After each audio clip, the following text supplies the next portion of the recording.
Magical World War I. This video is purely for entertainment and does not infringe on copyrights or laws. The rights to the novel and image belong to the original author. We do not claim ownership. Don't like waiting and want to listen to this fanfic in full now? Subscribe to our Patreon, where you'll find the best fanfics. Chapter 551 Infinite Mirror Realm vs. Infinite Mirror Realm. Charlotte's mind was buzzing. Although he subconsciously looked down on the old chancellor who had planned the siege of Zimmerman and led to the collapse of the Axel dynasty, he was still extremely vigilant when he really faced him. A person who could become the chancellor of the empire would not be an easy person to deal with. Simple people could not do what Wood Brandon could do. Charlotte did not show any fear or terror. Instead, she asked curiously, "How can a vampire have children?" Wood Brandon smiled slightly and said, "Adopted." Charlotte was stunned. After a long time, she said quietly, "Before you became a vampire, didn't you have time to have several children?" Wood Brandon did not expect that Charlotte would actually care about this issue. He took out a small branch from his sleeve and said, "All my children are dead. Don't get me wrong. If they had also become vampires and lived to this day, they would probably be 500 or 600 years old." Charlotte did not ask why he did not reincarnate the children into vampires. There are always various reasons in life. She was not surprised by Wood Brandon's real age. He knew several real vampires and was not surprised by them. He just asked, "Did you go to Fars for Byron?" Wood Brandon laughed dumbly and said, "No, I just pursue a free and easy life. You probably don't know how boring the lives of the blood ancestors of Byron are. They gather together every day for a cocktail party, but they can't drink alcohol. They can only drink blood and call a group of vulgar ugly women. Life on the Holy Light Kingdom is more interesting." Charlotte was slightly stern and asked, "Have you ever been on the Holy Light Kingdom?" Wood Brandon nodded and said, "I went to sea with you. Otherwise, I wouldn't have waited for you to return to the old world to launch this rebellion, because I was also in the fleet. In terms of timing, Brittany was on the front line and you didn't come back, which was the best opportunity. Your Battle of 22 centimes this time really opened my eyes. I am proud of my unparalleled strategies in my life. Looking at the entire continent, there are not many people who can match me, but I didn't expect that I would be forced by you to give up the identity of Wood Brandon. How did you come up with those interesting novels?" Charlotte thought of those novels and could only say one thing, that is collective wisdom. Wood Brandon shook his head and said, "It's definitely not collective wisdom. I believe that there is only one genius like this, but it's ridiculous that there are so many." Charlotte didn't want to discuss third-rate novels with Wood Brandon. He changed the subject and asked something that really made him curious. "Why did you encourage Axel to besiege Zimmerman?" Wood Brandon said lightly, "Personal grudges." Charlotte was about to retort that for personal grudges, the potential of the Fars Empire should be sacrificed. The future of the Axel family? But then he thought that the person in front of him was not a human being, nor a Fars person. How could he care about the rise and fall of human countries and families? Even if there were no such things, his pretend age is almost up, and this identity would soon be unusable. What's more, the other party is still a vampire, and he may have some Byron complex. Killing Fars will greatly benefit the vampires. Charlotte made a gesture and expression that she had something else to ask, but she didn't say a word. Instead, she pulled out the red and blue rattlesnake like a magician and pulled the trigger. Arthur's gun technique, which he learned from Juno, was fully utilized at this moment. Wood Brandon circled the small branch in his hand, and an invisible force displaced the two bullets diagonally, with extremely clever techniques. Charlotte did not hesitate to switch to the collapse mountain, and her body and gun became one, as agile as a dragon, and she fully utilized the Sky Wings gun technique of a Scylla in a snap of her fingers, using a violent storm-like attack. Wood Brandon still used the small branch in his hand to gently tap and flick, and easily pushed away all the power of Charlotte's gun. Although Charlotte noticed it when the other party took out this small branch, she was sure at this time that this thing was at least a high-level extraordinary object, and it might even be a holy-level extraordinary object, otherwise it would definitely not be able to withstand his two gun techniques. Charlotte approached and changed to Blood Rose. His swordsmanship was better than his spearmanship. With the help of the light agility X32, 5 points of which came from the red and blue rattlesnake's amplification, he used the magic dagger to make thunder and lightning. Because of the blessing of the light agility, even a 22nd level warrior would find it difficult to resist this round of fast swordsmanship, but Wood Brandon shook the small branch in his hand and used the same swordsmanship. The two sides exchanged swords for a round.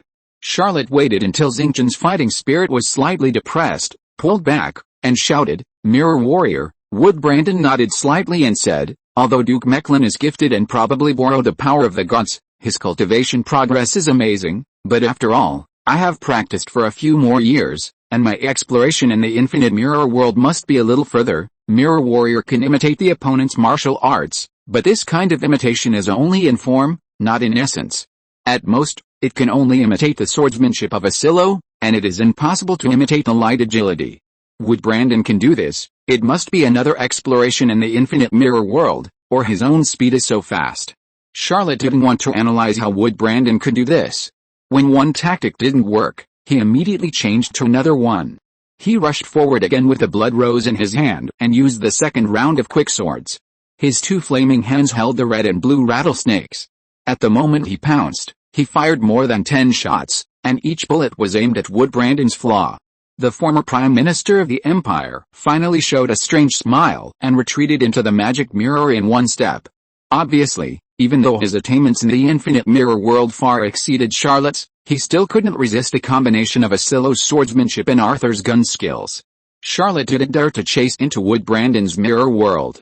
Every member of the Van Gogh clan had a great bonus in their own mirror world. He turned around and retreated into his own mirror world. Then he saw that there were hundreds of magic mirrors outside the magic mirror he made. A tyrannical and unreasonable force was about to tear the void and invade his own mirror world. Charlotte was slightly surprised. He had never encountered a member of the Van Gogh clan. He really didn't expect that the Van Gogh clan had such a tyrannical method to invade the mirror world. Wood Brandon wanted to use his own mirror world to invade Charlotte's mirror world. Charlotte took a step back without hesitation, and appeared next to Antonio in the next second. How could he not use such a strong helper? Antonio seemed to have just woken up. Seeing Charlotte, he asked in surprise, "What do you want?" Charlotte's hair stood on end, and she thrust out a sword. Antonio showed surprise on his face, reached out and grabbed the blood rose, and asked, "How did you see through my mirror shadow?" The mirror shadow can reflect any enemy, even oneself, and turn into a false person. It can temporarily possess the power that rivals the original object, but of course the limit cannot be higher than the caster himself. Charlotte kept silent, so he would not reveal how to see through the other party's secret. Otherwise, if Wood Brandon knew this secret and corrected it next time, wouldn't he be able to successfully plot against him? Charlotte jumped over several mirrors in a row, and Wood Brandon followed him like a shadow, and he could not escape at all. Charlotte left Ishimelin in South Seraph to command the fleet, but he had another way to save his life. She whispered, "Mirror Sage, come out." A woman with a hot figure, charming appearance, and sexy charm appeared. Her magic robe was largely exposed, which could be called a bikini robe. On her slender and straight legs, there was a pair of black stockings compared to the last time she appeared, and on her delicate feet there was a pair of hollow silver high heels, which made her temperament even more attractive. Charlotte asked hurriedly, "Why can he chase my mirror world?" The voice of the mirror sage was like the most charming banshee. Every sentence was gripping and every word bewitching. He said, "This is the mirror spirit that has cultivated to the 6th level and above, and it has awakened the spirit hound." Charlotte was shocked and asked, "Can the mirror spirit have this kind of change?" The mirror sage's voice was bewitching, but the content was very serious. He said, "Every time the mirror spirit is promoted, a mirror creature can be born. Each mirror creature has extraordinary abilities. They can enrich the ecology of the mirror world and can also be driven by the owner of the mirror world. The spirit hounds come from the void and can track various dimensions. Once they are targeted, there is no possibility of escape." Charlotte only worked hard on the agility technique and promoted it to X27. For the rest of the superpowers, she pursued higher levels instead of pursuing deeper into a single superpower. Charlotte's eyes suddenly lit up, and she saw dozens of whiff-like, smoke-like, phantom monsters trying to track her. The mirror sage then explained, "Spiritual hounds are conceptual creatures. If no one knows about them, they don't exist. They can only chase prey for their masters, but if the pursued know about them, they can show up and bite the prey." Charlotte wanted to curse, and he shouted, "Why didn't you say it earlier?" Before the mirror sage responded, he heard Wood Brandon's voice, which sounded slowly in the void, "Even if she doesn't say it, I will tell you, and the result will still be the same. Go." My little darlings, dozens of spiritual hounds pounced on Charlotte. Charlotte urged the collapse mountain, But when the gun passed through these hounds, it was like passing through water mist, without any obstruction. Charlotte didn't dare to let these hounds pounce on him. He was 100% sure that the spiritual hounds that could not be stopped by the collapse mountain would leave scars when they bit him. He put away the collapse mountain and took out another weapon, the blood spirit rhino. Chapter 552 Charlotte's Home. This weapon, which was forged with the power of an ordinary blood clan saint and 6 evil gods, turned into Knight's Lands, and with just one shot, it sent a spirit hound flying. Although Charlotte sent a spirit hound flying away with one shot, he was already sweating coldly. This hound almost pounced on him. The other spirit hounds were not as fast as Charlotte, and he dodged them one by one, but this one was particularly cunning, hiding beside his companion and suddenly pounced out, almost missing him by a hair's breadth. With the knight's lance transformed by the blood spirit, Charlotte was immediately excited. He used the lance to poke, and drove away the group of spirit hounds, but he was also horrified. Although the knight's lance transformed by the blood spirit could touch the spirit hounds, it still could not hurt them. These spirit hounds were like smoke, and even if they were stabbed by the lance infused with the power of the evil god, they only roared and never showed any signs of being injured. Charlotte soon found himself trapped by Wood Brandon. As long as he left his own mirror world, he would appear in Wood Brandon's mirror world. Wood Brandon would not enter his mirror world, but would drive the spirit hound to chase him. Charlotte sighed and thought to herself, this is indeed a supernatural world. The supernatural power can always decide everything. If Charlotte had not yet been promoted to the saint level, he would be facing a dead end at this moment. However, now he has at least 7 ways to resist. Charlotte kept jumping, pulling the battlefield apart, even out of the scope of Strasbourg. Wood Brandon was also very surprised. As a member of the Vango clan, he knew the flaws of the mirror world, which was that it was too small and too fragile. The mirror world of a mirror cannot be very large, and if this mirror is broken, the mirror world will also be broken at the same time. If the Vango clan members are not nearby, this mirror world will be annihilated. If they are nearby, the broken mirror will regenerate countless small mirror worlds. If you want to expand the mirror world in a very large range, you need countless mirrors. But this is impossible. No one can fight with a mirror spirit so frequently, and no one can expand the mirror world infinitely. Many people in the Vango clan have several or even dozens of mirror worlds, but these mirror worlds are distributed in different cities and have no connection with each other. But Charlotte's mirror world is simply amazing. He escaped from Strasbourg all the way, and the mirror world is still endless. Even Wood Brandon had to temporarily withdraw from the mirror world and switch to other secret methods to chase. After Charlotte gradually mastered a large amount of manpower and material resources, he would hang a mirror that he had invaded on each caravan's carriage. These carriages traveled in all directions, which was equivalent to his mirror world expanding to all parts of the old continent. In addition, every ship under Mecklenburg, including warships and merchant ships, and every porthole of his own fleet would be occupied. These ships traveled on the sea, naturally expanding the mirror world. The people in this world are limited by tradition. They don't have such active thinking as Charlotte. They can't think of it at all. How can they do this? Charlotte fled all the way from Strasbourg to Behemoth. He could occasionally sense that there would be a fault in Wood Brandon's mirror world, which allowed him to escape for a moment, but he was soon caught again. Charlotte was not stupid. He immediately understood that this was because he had entered a certain city again. He quickly tested that Wood Brandon's mirror world was not continuous, but was divided into countless small worlds. Even in a city, it was not complete. Charlotte was sure that he could find a gap to escape, but he didn't want to escape. Instead, he turned from Behemoth and went straight to South Seraph. Charlotte believed that as long as he arrived at the Arcadia port in South Seraph, the situation would be reversed. He had 2 legendary warships in Arcadia port, as well as the mirror demon Ishmarin at the peak of the holy level, and many helpers, enough to kill Wood Brandon. Wood Brandon soon realized Charlotte's plan. He was not afraid of Antonio. As long as he hid in the mirror world, Antonio would never come out to hunt him down. But if he went to Arcadia port, Charlotte could take back the 2 legendary warships. Even Wood Brandon was very afraid of these 2 legendary warships. He really stayed in the Holy Light Kingdom for a while, and even thought about secretly seizing this legendary warship, but he soon found that he could not invade every mirror of the Holy Light Kingdom. This was not only because Charlotte had taken the lead and invaded all the mirrors, portholes, and reflective mirrors, but also because this legendary warship itself was extremely evil. He was almost swallowed by Amen twice. Although Charlotte was the master of the Holy Light Kingdom, she did not have a deep understanding of the 5 divine creatures on the ship. Woodbrandon had been on the ship for a while and had suffered enough from these 5 monsters, especially Amen. The other 4 were in a state of confusion and were not very active, especially in the non-combat state, almost sleeping, but Amen was extremely active and often appeared beside him.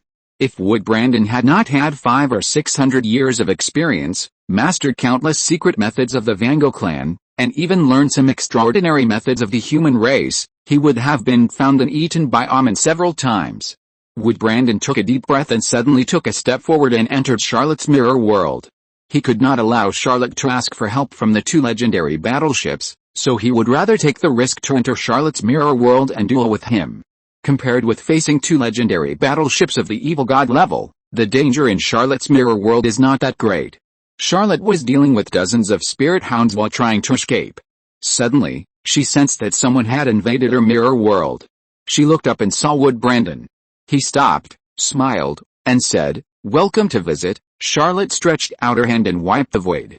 Her first choice was to close the mirror world.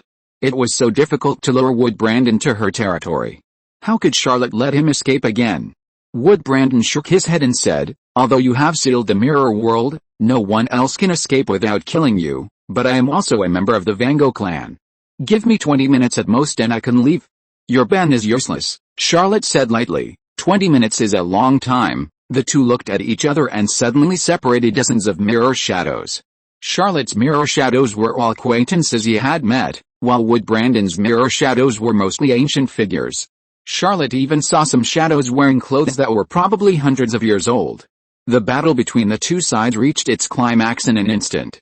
If you're listening to this novel on a channel other than Fanfic World, it means they downloaded and uploaded it without effort. We cordially invite you to visit our channel, Mundo Fanfic Novelis. There you'll find the original version of this story and you can explore many other novels of various genres. We're waiting for you to immerse yourself in a world of incredible novels. Chapter 553 Dad. Are we going to have a picnic with Mom and my brother? Woodbrandon pointed the small branch in his hand to the ground. Even though he was a top saint, only 1 step away from reaching the peak, he still felt extremely exhausted. He didn't know how many mirror shadows he had killed just now. At this time, there were only 6 mirror shadows left around him, all of whom were the oldest strongmen, and the rest were all killed in the battle. But at this time, Charlotte had disappeared without a trace. He didn't know how he found the flaw of the spirit hound. Now these conceptual creatures couldn't find Charlotte's whereabouts. This is the disadvantage of being in the enemy's home court. Charlotte can hide, but Woodbrandon doesn't know where he is hiding. Moreover, in Charlotte's mirror world, he can't recover his strength. The Blood Clan's energy disappears as it consumes a little bit. It's not like in the outside world, where you can absorb energy from the void at will to replenish your own consumption. Woodbrandon said lightly, "If you intend to use such a crude strategy to wear me down, I have to say that you miscalculated. I have 10,000 ways to find you and defeat you in a snap of a finger." Charlotte didn't hear these words at all. The best way to hide is distance. From the beginning, he didn't intend to fight Woodbrandon to death one-on-one. After releasing the shadow of the mirror to entangle Woodbrandon, he returned to the port of Arcadia. As for the fact that the spirit hound couldn't find him, it was because he was on the Emilia. The 2 huge legendary warships have entered the mirror world. In the mirror world, they are completely different from the outside. The Holy Light Kingdom looks like a group of monsters twisted together by several monsters. One of them has branches all over its body, and a narrow body of a sea snake. It is half whale and half giant beauty, and has red eyes all over its body. Just one more look, Charlotte couldn't stand it, so he was on the Emilia. He didn't dare to board the Holy Light Kingdom now, because this legendary warship was murmuring, and countless strange tones resounded through the void, and could even be faintly heard hundreds of miles away. Woodbrandon hadn't heard it yet because he was farther away from Charlotte than hundreds of kilometers. The Emilia was much more normal. It was a huge skeleton giant, floating flat in the air. Emilia sat in Charlotte's arms, very happy, and kept asking him, "Dad, are we going to have a picnic with Mom and brother?" Gareth squatted down. He always felt that if it was a family picnic, his position might not be the brother, but food. This big boy, who was not far from the peak of the saint rank, lived in fear every day. He even felt that he seemed to have grown on the Amelia.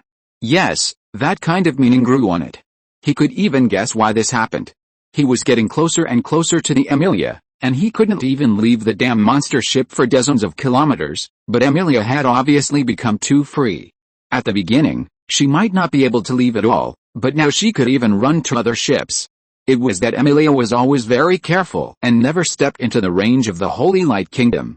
It was not that she was unwilling to board the Holy Light Kingdom, but she was unwilling to approach even within a few hundred meters of the ship. Although Amelia often called Mom and Dad, and he was indeed the descendant of Amabella, he obviously had no feelings for Amabella. Full of fear and space, and even a little bit of madness.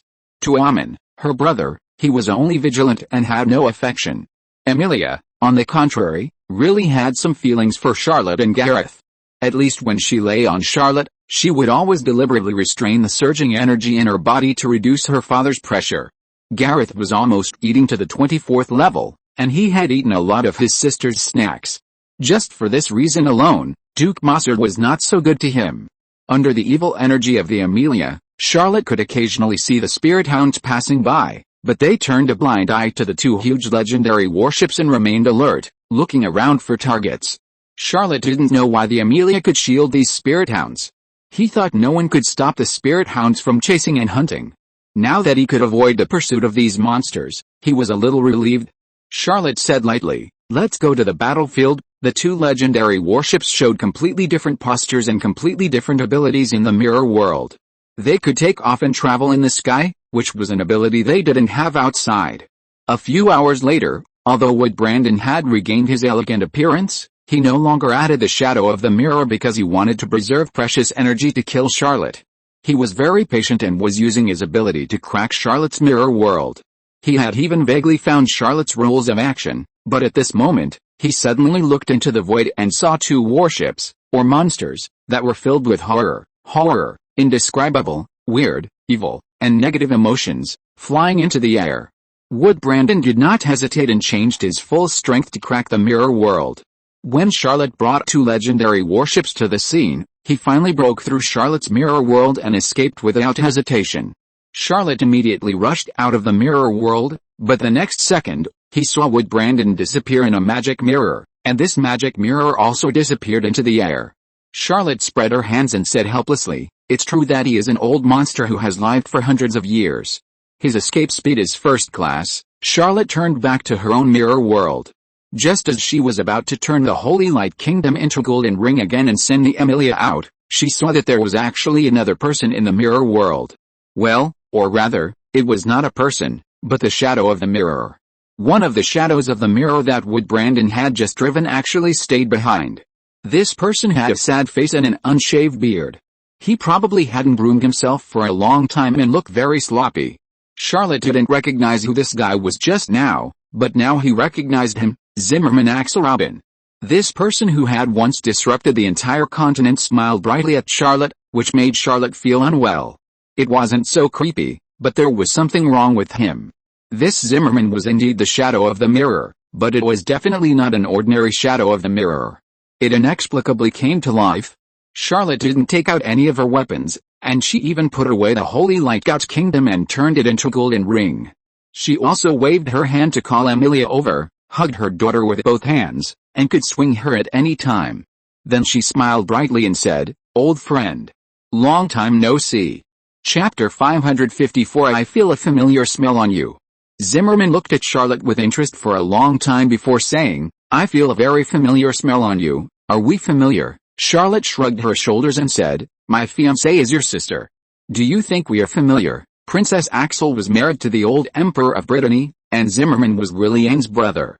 Even if there was no such relationship, Anne's mother was the eldest daughter of Julius Axel VI, Zimmerman's mother, and Princess Axel was the second daughter of the old emperor. The two were also siblings, and Zimmerman was a legitimate cousin. Charlotte was not lying casually, he was still very honest. Of course, he would never believe that Zimmerman was familiar with the smell on him because of Anne, and this familiarity came from either senior sister Menelman or Princess Axel. As for why, he had no close contact with the two women, and this Zimmerman could also feel it, which could only be some kind of extraordinary ability. Zimmerman pondered for a long time and said, I don't have any impression of a younger sister. Charlotte smiled and said, Anne Brittany. Do you remember her now? Zimmerman said, I have an impression. It seems that it is indeed a younger sister. Charlotte interrupted this Zimmerman and said, this shows that you are not a good brother. There is no need for me to lie to you about this. After all, you are a trouble to me. Charlotte didn't know what this Zimmerman was, but even if it was the real Zimmerman, his memory was fragmented, and this thing might make his memory even more fragmented. He was holding Emilia, which greatly increased his confidence in talking nonsense. Zimmerman smiled suddenly and said, I left the old man and stayed here because I sensed a familiar scent on you. I have been confused since I became conscious. I don't remember who I am, and I can't remember my past. Can you tell me my name and origin? Charlotte said generously, no problem, you are Zimmerman Axel Breton, the son of Emperor Maclean of Fars. His mother is Princess Axel. He has a brother Antonio, a sister Anne, and a brother-in-law, who is none other than Charlotte Mecklen. Zimmerman pondered Charlotte's information for a long time, and his eyes lit up. He whispered, I am Zimmerman. I am the son of Emperor Maclean of Fars. I have a brother, a sister, and a brother-in-law. Charlotte breathed a sigh of relief, and was about to test whether this guy had any other secrets. Then, Zimmerman suddenly changed his face and shouted wildly, evil God! How dare you pollute my memory? Charlotte immediately sensed that a force broke the mirror world and was transmitted to Zimmerman. He disappeared without a trace like a flower in the mirror and water. This power was extremely terrifying. It swallowed Zimmerman and turned into a huge wave and a gust of wind in the mirror world. Charlotte threw her daughter over without hesitation. Emilia opened her hands and shouted, delicious food is coming. Charlotte couldn't help but add in her stomach, the little flying stick is coming. Emilia opened her mouth and sucked hard. The overwhelming and thousands of miles of weather was like a huge wind leak, gathering towards Emilia. It was not swallowed by him with his little mouth, but his whole body was like a black hole, swallowing this power endlessly. This power seemed to sense the danger and suddenly withdrew, leaving Charlotte's mirror world and disappeared without a trace. Charlotte felt a little sorry.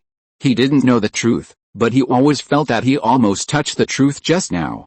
What is Zimmerman's current state? I feel that he must be in great trouble now, otherwise he will definitely return to Strasbourg and kill those who besieged him that year. If we can do something to make him never come back, how great it would be. Emilia's whole little person swelled up into a cute little ball. Her little face was like a little hamster, and her mouth was tightly closed, for fear of leaking something out. Charlotte thought it was funny, rushed over and hugged her daughter, and said, what was that just now?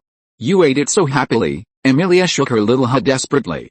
Charlotte knew that she didn't dare to speak, so she didn't force her, but hugged her back to the Emilia and flew all the way to Arcadia Port. The people of the New World Congress are not kind people. If they realize that the two legendary warships have disappeared, they will definitely do their best to kill Charlotte's forces.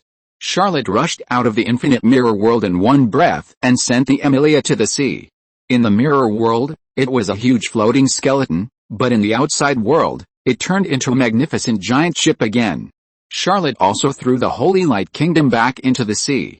At this time, there seemed to be no movement in Arcadia Port. Romeo sighed and said, it turns out that Charlotte really took these two legendary warships. The disappearance of the Holy Light Kingdom and the Emilia caused an uproar in the New World Conference. Some people thought it was a once-in-a-lifetime opportunity, and some people thought it was a trap.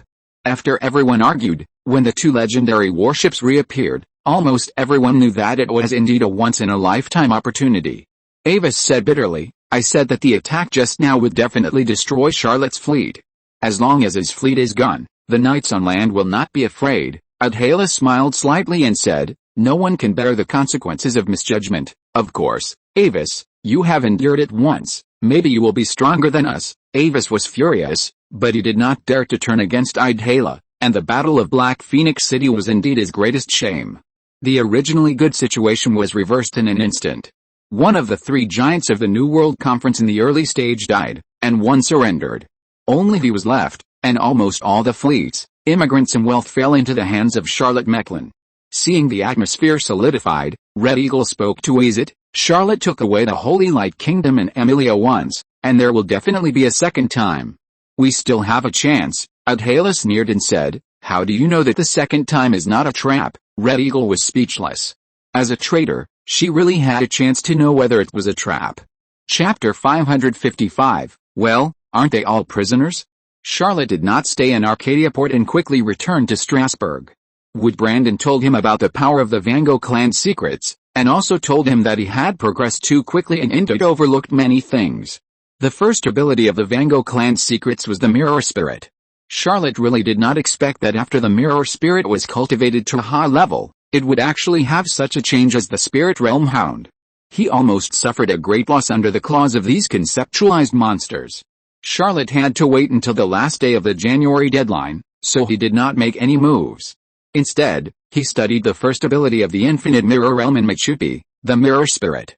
In order to expand the mirror world, he had killed too many mirror spirits and knew the weaknesses of the mirror spirits, but he had never thought about improving this ability.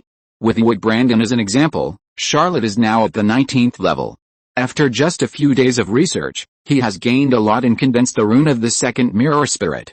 When the second rune of the mirror spirit condensed into shape, a small creature appeared in Charlotte's mirror world.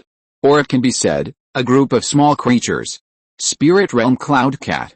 The Spirit Realm Cloud Cat is also a conceptual creature.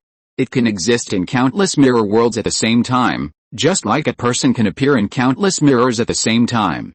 It cannot fight, but it can replace its owner to observe the entire mirror world, and even serve as a communication tool. If the mirror worlds of two mirrors have been connected, when the two mirrors are held in different hands, they can talk to each other through the Spirit Realm Cloud Cat, and even, well, it can't even be. This thing can only transmit voice messages, not images, and can't do similar video calls. There is another very interesting thing about the Spirit Realm Cloud Cat. It is naturally the pet of the mirror sage, so when this kind of small creature appeared in the mirror world, Charlotte found that there was an extra long-haired pear flower next to her mirror sage. 3 young smart cats appeared next to Charlotte, and he now missed the 3 smart cats he raised. Because they were away from home for many years, these 3 clever cats have grown up and become more well-behaved. However, Charlotte did not go back to see them last time when she was lurking in Strasbourg. The spirit cloud cats are conceptual creatures, so they have no fixed form. Every spirit cloud cat looks different, but in fact, every spirit cloud cat is the same. Although they look different, their core is the same. Charlotte originally wanted to continue to work on the spirit of the mirror, but the 1-month deadline was up. He notified Antonio and quietly called Ishmael and Gareth, the good son, over. On the last morning of the 1-month deadline, he brazenly launched a siege. Antonio did not make any moves for a whole month, which made the Axel in the city feel that the Breton family did not dare to take action. They had never expected that Charlotte would be so violent, especially with Antonio and Ishmael, 2 24th level peak saints, almost unstoppable. Even the eldest son Gareth, only Asturias could resist. He was entangled by Gareth and watched the army of the Breton family rampaging in Strasbourg. The Axels who used to jump high and jump happily surrendered in batches. Asturias was filled with grief and anger, and got rid of Gareth and broke through. After all, Antonio also had the blood of the Axel family. Not only did he not chase the Axel family strong man, he also stopped Charlotte Mecklen from releasing Ishmael. Charlotte could only watch the Axel family strongman disappear in the sky, and said helplessly, "Mercy is the good virtue of the monarch." What else could Charlotte say? He stopped Antonio from intervening and judging the Axels. And he said to Antonio righteously, "You are the crown prince, the future emperor, and you should not be stained by the dirt of the Axel family. This matter can be handled by Abner Surmai and I, and even Claire Breton should not interfere." Antonio knew that what Charlotte said was right, so he had no choice but to let it go, and followed Charlotte's instructions, and directly led the army back to the front line to report the rebellion to the old Emperor of Brittany. Charlotte was still a small figure when he traveled through time. Although he followed the old Count of Brittany to rebel and became a hot political rookie in the new Brittany dynasty, it was the first time for him to take charge of the entire Strasbourg without any constraints. The old emperor was not there, Antonio was not there, the nobles who supported the Emperor of Brittany were not there, and the rebellious nobles. Well, aren't they all prisoners? Charlotte first sentenced several Axels who were vying to become emperors during the rebellion to death, and then sent private documents to several old nobles who remained neutral, asking them to go out and plead for mercy. The neutral nobles, who were originally in a panic, suddenly became very excited and came forward to plead for mercy. Charlotte also accepted the advice and exiled these Axels to the Ager Sea, and selected islands for them as fiefdoms. They confiscated their original fiefdoms, but showed extra mercy and allowed them to take away their own wealth and loyal subordinates. As for the nobles who surrendered to Axel, Charlotte used a more conciliatory method and allowed them to pay money to atone for their sins. And each charge of rebellion was clearly marked with a price. Many nobles spent their lives in debauchery and relied on taxes and annuities to maintain their dignity. They had no savings and could only sell their titles and fiefdoms to buy indulgences. At the beginning, Julius Axel VI's dream was to turn the Principality of Behemoth into a direct governed region. To achieve this goal, the old king used countless political means and lost 2 dukes of Behemoth before he could barely achieve his goal. In just over 10 days, Charlotte reduced the number of nobles in Fars by 30%, turned countless noble territories into direct governed regions, and took over the land directly governed by the Fars royal family, which was at least 20 times that of Behemoth. When this news reached His Majesty Mecklenburg, the old emperor deeply expressed a feeling of this bastard can really do anything for Anne. He even dealt with the noble territories that the empire is most troubled by. How much potential can he force out? The Breton emperor suddenly regretted why he didn't work harder in his early years. If he had more daughters and more sons-in-law like Charlotte Mecklen, why would the Breton family not prosper and the Breton dynasty not last forever? As for whether Fars will still be named Breton in the future, the old earl is not really worried. Charlotte's only Fars fiefdom is the South Seraph region, which the empire cannot control. His duchy of Mechlin is mainly the old land of the Black Phoenix dynasty. Well, if there are more sons-in-law like this, the other 3 empires will probably be gone. Chapter 556 Peace Conference. The story of Charlotte's cleansing of Strasbourg soon spread throughout the old world. His methods of dealing with Axel and others were still routine, but his treatment of the nobles who rebelled against his vassal states opened the eyes of the monarchs of various countries. Almost everyone was interested in the indulgence invented by Charlotte. Whether it was Ingrimer, Byron, or the emperor of the Lionheart dynasty, they all had the strange thought of why is there no rebellion here. Almost every monarch in the old world envied the emperor of Brittany for being able to clean up the noble territories. You know, the taxes of the noble territories are almost all given to the nobles of the fiefdom, and the emperor can hardly collect the taxes. In addition, he has to give the nobles annuities and support knights for the nobles. For all the monarchs of the old world countries, the nobles in the territory are expected to be as few as possible, and it is also best if they are all nominal nobles. Without territory, they cannot levy taxes privately. The most rare thing about Charlotte is not that he dealt with a large number of nobles, but that he dealt with so many nobles without causing the nobles disgust. The Axel clan was almost all grateful to Charlotte. After all, according to the law, they should have been sent to the gallows, but it was Charlotte who exonerated them. The nobles who bought indulgences were even more grateful, because by buying indulgences, they could stay in Fars and not be exiled to the Argylls Islands.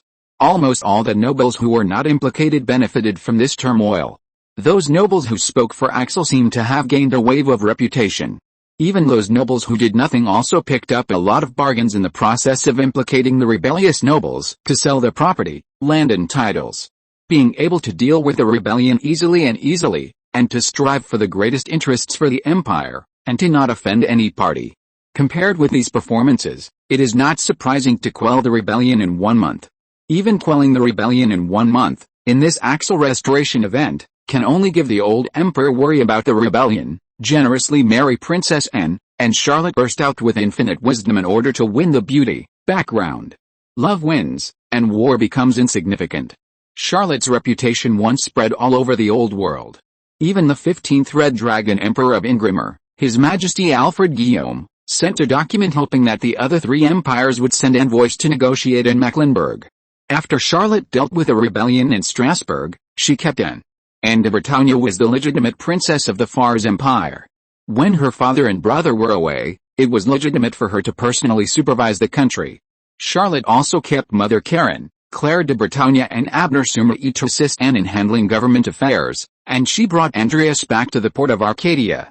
During this period, Charlotte paid close attention to the movements of the New World Congress, fearing that they would suddenly raid their fleet. But the New World Congress was very quiet during this period. Knowing that Charlotte was making trouble in Strasbourg, it did not start a war. After Charlotte returned to the port of Arcadia, she invited Romeos to come to the Holy Light Kingdom for a meeting. Romeos was confident of his military power and readily agreed. When he arrived on the Holy Light God, he saw the greatling demon in various postures. Although he was knowledgeable, he couldn't help but say, "It is said that the Holy Light God is a paradise on earth. Today, I see that it is indeed worthy of its reputation." Charlotte thought to herself, "Your family is the paradise on earth. Your whole family is the paradise on earth. Have you ever seen a paradise on earth with so many evil gods gathered?" However, he invited Romeos to come over to discuss something, and he would not turn against each other for such a small matter. He took Romeos for a tour on the Holy Light God. Whenever he introduced a certain entertainment project, Romeos couldn't help but admire it. He was in crisis everywhere in the New World. Apart from survival, it was survival. Where would he have time for entertainment? And where would he be in the mood for entertainment? This was not Romeos' problem, but the problem of the entire New World. After a tour on the Holy Light Kingdom, Charlotte took Romeos to a small reception room with floor-to-ceiling windows. Here, he could step into the mirror world at any time and summon Ishmael at any time. He was not afraid of Romeos' sudden attack, but he seemed quite sincere and selfless. Seeing that Charlotte dared to talk to him alone, Romeos really admired Charlotte's courage. He took out 2 tobaccos, handed one to Charlotte, and said, "This is a specialty of the New World. Put it in your mouth and chew it, and it will have a light sweet taste." Charlotte was very surprised. He had never seen tobacco since he came here. There were no cigarettes, no pipes, and no cigars in the old world. He always thought that it was good to have tea and coffee in this world, and it could not be forced. Unexpectedly, he saw tobacco here in Romeos. He did not put this thing in his mouth to chew, but urged the star battle spirit, rolled the tobacco into a rough stick, flicked a little spark, lit it, and then took a beautiful puff. It was indeed that taste. Romeos was very curious, so he rolled some tobacco as well, lit it with his supernatural power, took a puff, and immediately started coughing. However, this experience was indeed unprecedented. Charlotte casually took out a small box from the magic mirror to flick the ash, and said, "His Majesty Berdini may end the war at any time, and I will soon have a powerful helper from Fars, but I suddenly feel that Mr. Romeos is a wise man, and we can solve the problem in a peaceful way. War may not necessarily be necessary. Yunsalis is my territory, there is no doubt about that. Mr. Romeos, can you represent the New World Congress? If possible, I hope we can reach a preliminary plan today." Romeos imitated Charlotte, took a deep puff of tobacco, and exhaled slowly. It did feel interesting. He said, "We attacked the Mecklen territory, and we are willing to apologize for it. But we have more than 1 million immigrants in the New World, and we do need a place to settle down. Mr. Charlotte, what method do you think can satisfy both parties?" Charlotte smiled slightly and said, "Originally, I also felt that there was no way to compromise, but recently I dealt with a rebellion in Strasbourg, and suddenly I came up with a plan that everyone might accept. First of all, South Seraph is my land and my first fief in Fars. I will never give it to anyone.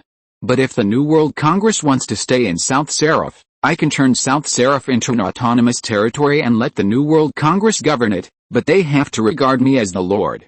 However, I can't lose a directly governed region in vain. Since you have already left the New World, you can exchange the land of the New World." After careful consideration, Romeos actually felt that this condition was acceptable. In fact, neither side wanted war, but the immigrants from the New World needed a piece of land and there was no possibility of retreating. Charlotte proposed to change South Seraph into an autonomous territory and allow the New World Congress to be autonomous. It only required nominal sovereignty, which was an acceptable solution. Romeos pondered for a long time and asked, "I wonder how the Duke of Mechlin plans to collect taxes. The burden of the dominions depends entirely on taxation.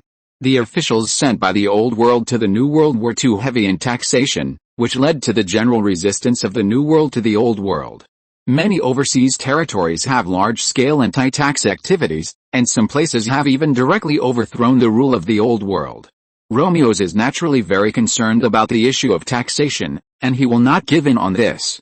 Charlotte said indifferently, "My Duchy of Mechlin never collects taxes, and I will not collect taxes on the free zone of South Seraph, but I also require that the free zone shall not collect taxes on any merchants, farmers, craftsmen, cultural personnel, and artists in the Duchy of Mechlin." Romeos was overjoyed at first, but at the same time he couldn't understand it.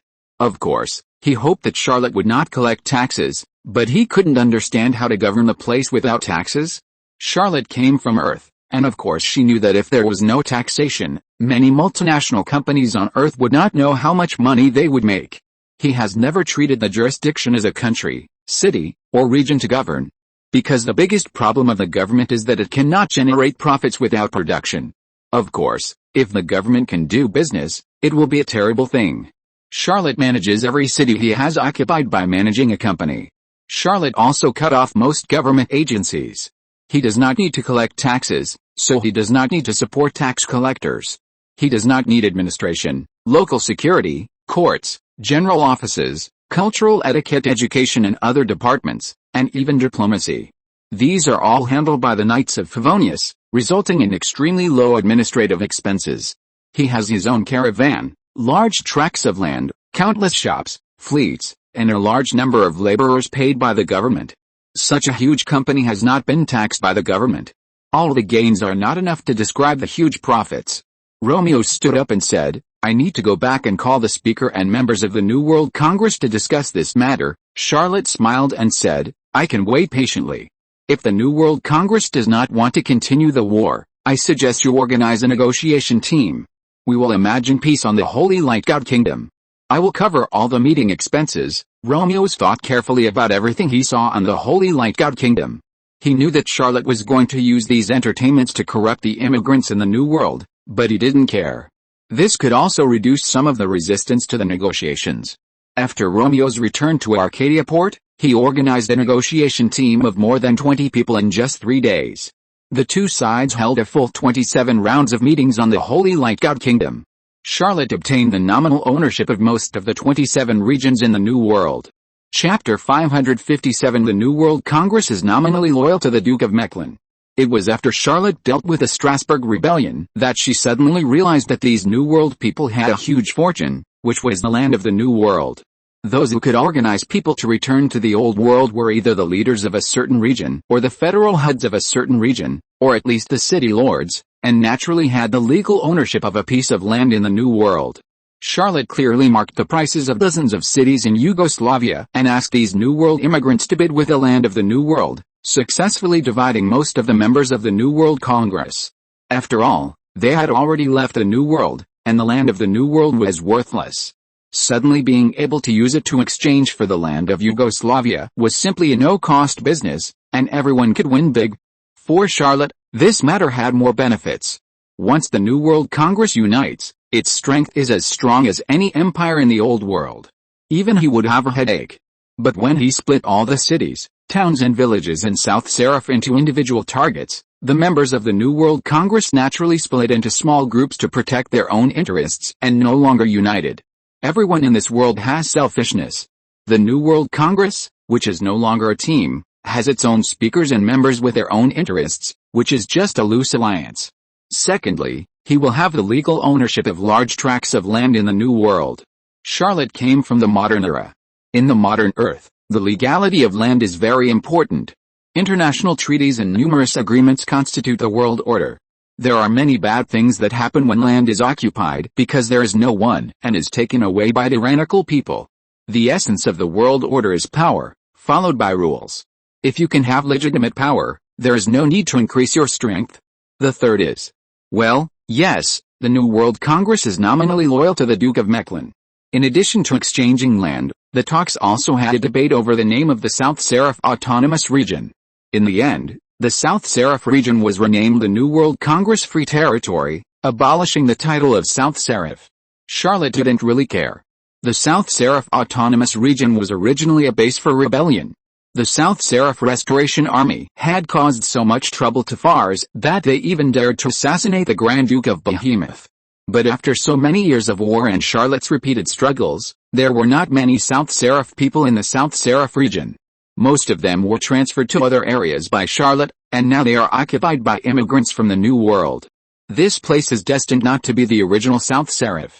The 27 rounds of negotiations finally converged into New World Congress Free Territory Pledge of Allegiance to the Duke of Mecklenburg. Charlotte was still very cunning. In addition to the general contract of the New World Congress, She also asked each city and town to swear separately, once again dividing the New World Congress. Although Romeus knew Charlotte's plan, and many speakers and members of the New World Congress also knew Charlotte's thoughts, no one objected. Originally, they were not a group when they were in the New World, and they were independent. This contract is 1,058 pages thick, with all kinds of clauses, from politics to economy, to trade, and even cultural fields. After the contract was completed, there were 5 master copies, which were presented to the Fars Empire royal family, Mecklenburg, the headquarters of the New World Congress, the Lord of Arcadia Port Romeus, the Lord of Sedona, and a speaker that Charlotte had never seen. Each speaker, member, city lord, and lord of a village or town in the New World Congress was eligible to keep a copy. Charlotte avoided talking about Avis throughout the talks. For him, there was no need to talk about it. As long as this contract was signed, the New World Congress and Avis would no longer be one. Although Avis was quite powerful, he was left alone and could never stir up trouble again. Avis was smart. After finding that no one stood with him and everyone refused to fight, he took a few of his men and fled. No one knew where he went. When everyone signed the contract, even the people of the New World couldn't help cheering. They could finally live and work in peace and no longer have to fight. For immigrants in the New World, this was a dream come true. Of course, if it weren't for Charlotte's tough counterattack, the people of the New World felt that their teeth were broken. When they pushed Duke Mechlin all the way, they were in a completely different mood. After completing the contract, under the supervision of Charlotte and several speakers of the New World Congress, the first thing was the army led by Duke Mechlin to gradually withdraw, and then the New World Congress would disband the army and return it to the lords of each city and town. Charlotte knew that it was impossible to make the New World Congress give up the army, so she played a little trick. She did not allow the New World Congress to have an army, but only reserved the power to mobilize the army of each lord during the war. The army was returned to each lord. This suggestion received widespread support. No one wanted to hand over the military and land on their hands. The withdrawal and disbanding of the army were carried out step by step and in an orderly manner. 2 weeks after completing the contract, Charlotte led the main fleet to withdraw to Mecklenburg, but most of his officers stayed in the port of Devilliet. The hot spring mountain in this port city has become a leisure and entertainment venue, second only to the Holy Light Kingdom. Charlotte returned to Mecklenburg, and the first thing he did was to clean up the gangs. In this world and this era, there are only 2 types of people who affect social security, gang members and desperate poor people. Charlotte's attitude towards all the areas under his management, starting from the earliest Lucavero district, was to uproot and wipe out the gangs. Whether here or on Earth, the police force usually clears gangs in accordance with the law, but Charlotte will directly dispatch the Knights, which is a formal army and does not require any legal provisions. As long as there is a gang, all members must be forcibly recruited, and there will be no disbandment, so the public security in the area he governs has always been good. The Duchy of Mechlin is a new territory. After Charlotte obtained this fief, he went on an expedition to the Ager Sea and did not sort out the territory. Then there was war, so there were already many gangs in the Duchy of Mechlin. However, when the Knights of Favonius mobilized, starting from Mecklenburg, the gangs in the duchy quickly began to disappear. No gang could resist the Knights of Favonius, and the public security of the entire territory improved at a speed visible to the naked eye. As for the poor who are desperate, you must know that in this world where the nobles can levy taxes, the vast majority of the poor are created by the nobles. After the signing of the new Continental Congress Free Territory Pledge of Allegiance to the Duke of Mechlin, who was the most hurt? Of course, it was the Yugoslav Restoration Army, and its leader, Hughes. Chapter 558 The God of Fun is not happy anymore. Charlotte wanted to go to Strasbourg to see Anne very much, but the political affairs of the Duchy of Mechlin were so numerous that he worked non-stop for a month before he could sort out all the big and small things in the territory. He didn't feel it before. After all, the cities he ruled before were either under temporary management, in a state of war, or there was no one at all, only a group of maze guards, and there were not so many things to do. After becoming the Duke of Charlotte Mechlin, he didn't stay in the territory for a few days. At that time, everything was in ruins and the city was shut down because of the war. If Yanis Hadrian were still alive, he would definitely say, "My Black Phoenix has been destroyed, what else can I say?" After cleaning up all the gangs in the Duchy of Mechlin, the public security improved visibly, and business immediately became active. The speed at which the Duchy of Mechlin recovered its vitality was faster than Charlotte expected, and it even formed a siphon effect on the free territory of the New World Congress. In this world and this era, it is still a relatively ancient feudal society. The functions of the state are completely different from those of modern countries. Taxes are mainly used to maintain the extravagant expenses of the royal family and the nobles. A part of it is used to maintain the force to suppress opposition forces, and the rest is gone. The concept of using taxes for national economy and people's livelihood did not appear in the embryonic era of capitalism, let alone the feudal society of aristocratic feudalism. The largest fiscal expenditure of the Fars Empire is to support knights for the nobles. Well, Charlotte has never canonized any of her subordinates as knights. Moreover, the taxes collected by the nobles can only barely maintain the luxurious life of the lords. On Earth, in Europe, which also has an aristocratic feudal system, many small nobles can't even afford white bread. It is far less than a commercial group like Charlotte, which can bring more wealth. Immigrants in the New World can clearly feel that under the rule of the Duke of Mechlin, life is better, it is easier to make money, and society is safer. Although the leaders of the New World Congress are all from the New World, they still have the style of the Old World nobles. They also need a luxurious life, and many of them are even the masterminds behind the local gangs. They cannot understand the advantages of fair trade, nor can they understand what business reputation is. Business environment is like a thing to them? It is not enough to imagine. Just when the situation in the Old World was slightly eased and the four empires were opened, there were 3 immigrant fleets from the New World, avoiding the four empires, and destroyed the Kingdom of Amazon, Godlandsburg and the Principality of Calabria respectively. There were originally 33 countries in the Old World. Since the Black Phoenix was divided, there are only 32 countries left. The Duchy of Mechlin is not an independent country. It still belongs to the Fars Empire, but in just a few days, 3 small countries were destroyed, which really shocked the continent. Charlotte didn't think this matter was important. The 3 small countries just changed their rulers. It made no difference to him whether the rulers of the Amazon Kingdom, Godlandsburg and the Principality of Calabria were old nobles from the Old World or strong men from the New World. But the news brought by Red Eagle made him feel bad. Red Eagle, a traitor, worked very hard in the whole incident, but was just a bystander. She did not gain any benefits during the negotiations because her fleet was destroyed by the evil god Tualadang, and she had no legal land in the New World. A powerful man of the 22nd level did not get a small city, but only a small village. This was not what she wanted, so Red Eagle sold the village and came to Charlotte directly. Charlotte stared at Red Eagle, still a little bit unbelieving, and asked, "What you said? They have become evil gods." Red Eagle said, "Yes, in the New World, everyone can come into contact with the evil god, but most people will become the evil god's playthings, and finally become the evil god's food. Only a very small number of people can withstand the power of the evil god and resist the evil god's erosion. However, relying on the power of the evil god is always an extremely dangerous thing. These 3 strong men in the New World have long been recognized as unable to control the evil god.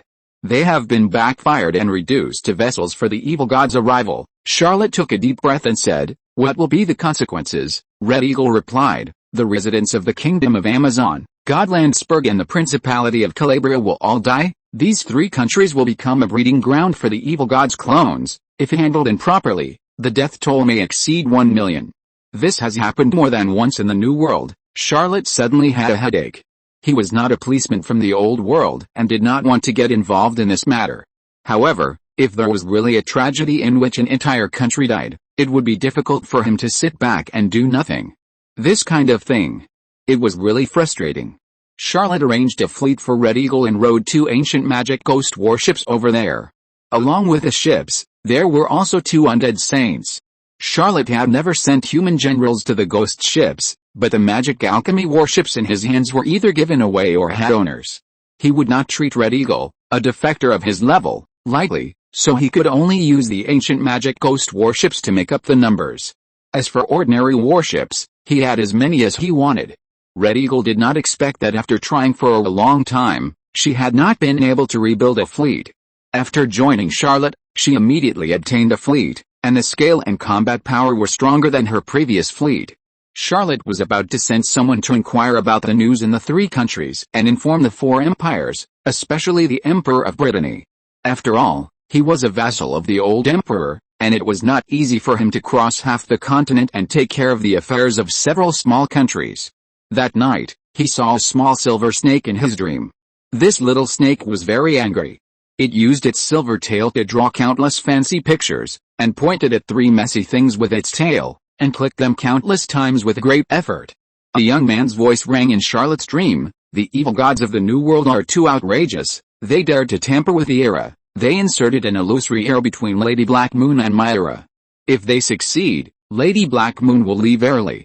And my era will never come. This is a flaw in the law of the gods. Neither Black Moon nor I can make up for it, nor can we personally go down, Lord Charlotte Mecklen. You have to stop them. You know what? I'm not happy anymore. Charlotte woke up from the dream and suddenly broke out in a cold sweat. He recalled the dream and felt a gap and confusion. He was not sure if it was a dream or an oracle from the Serpent of Fate. Charlotte prayed silently for a whole morning, but the Serpent of Fate did not respond. Chapter 559, 38 Years of the Black Moon.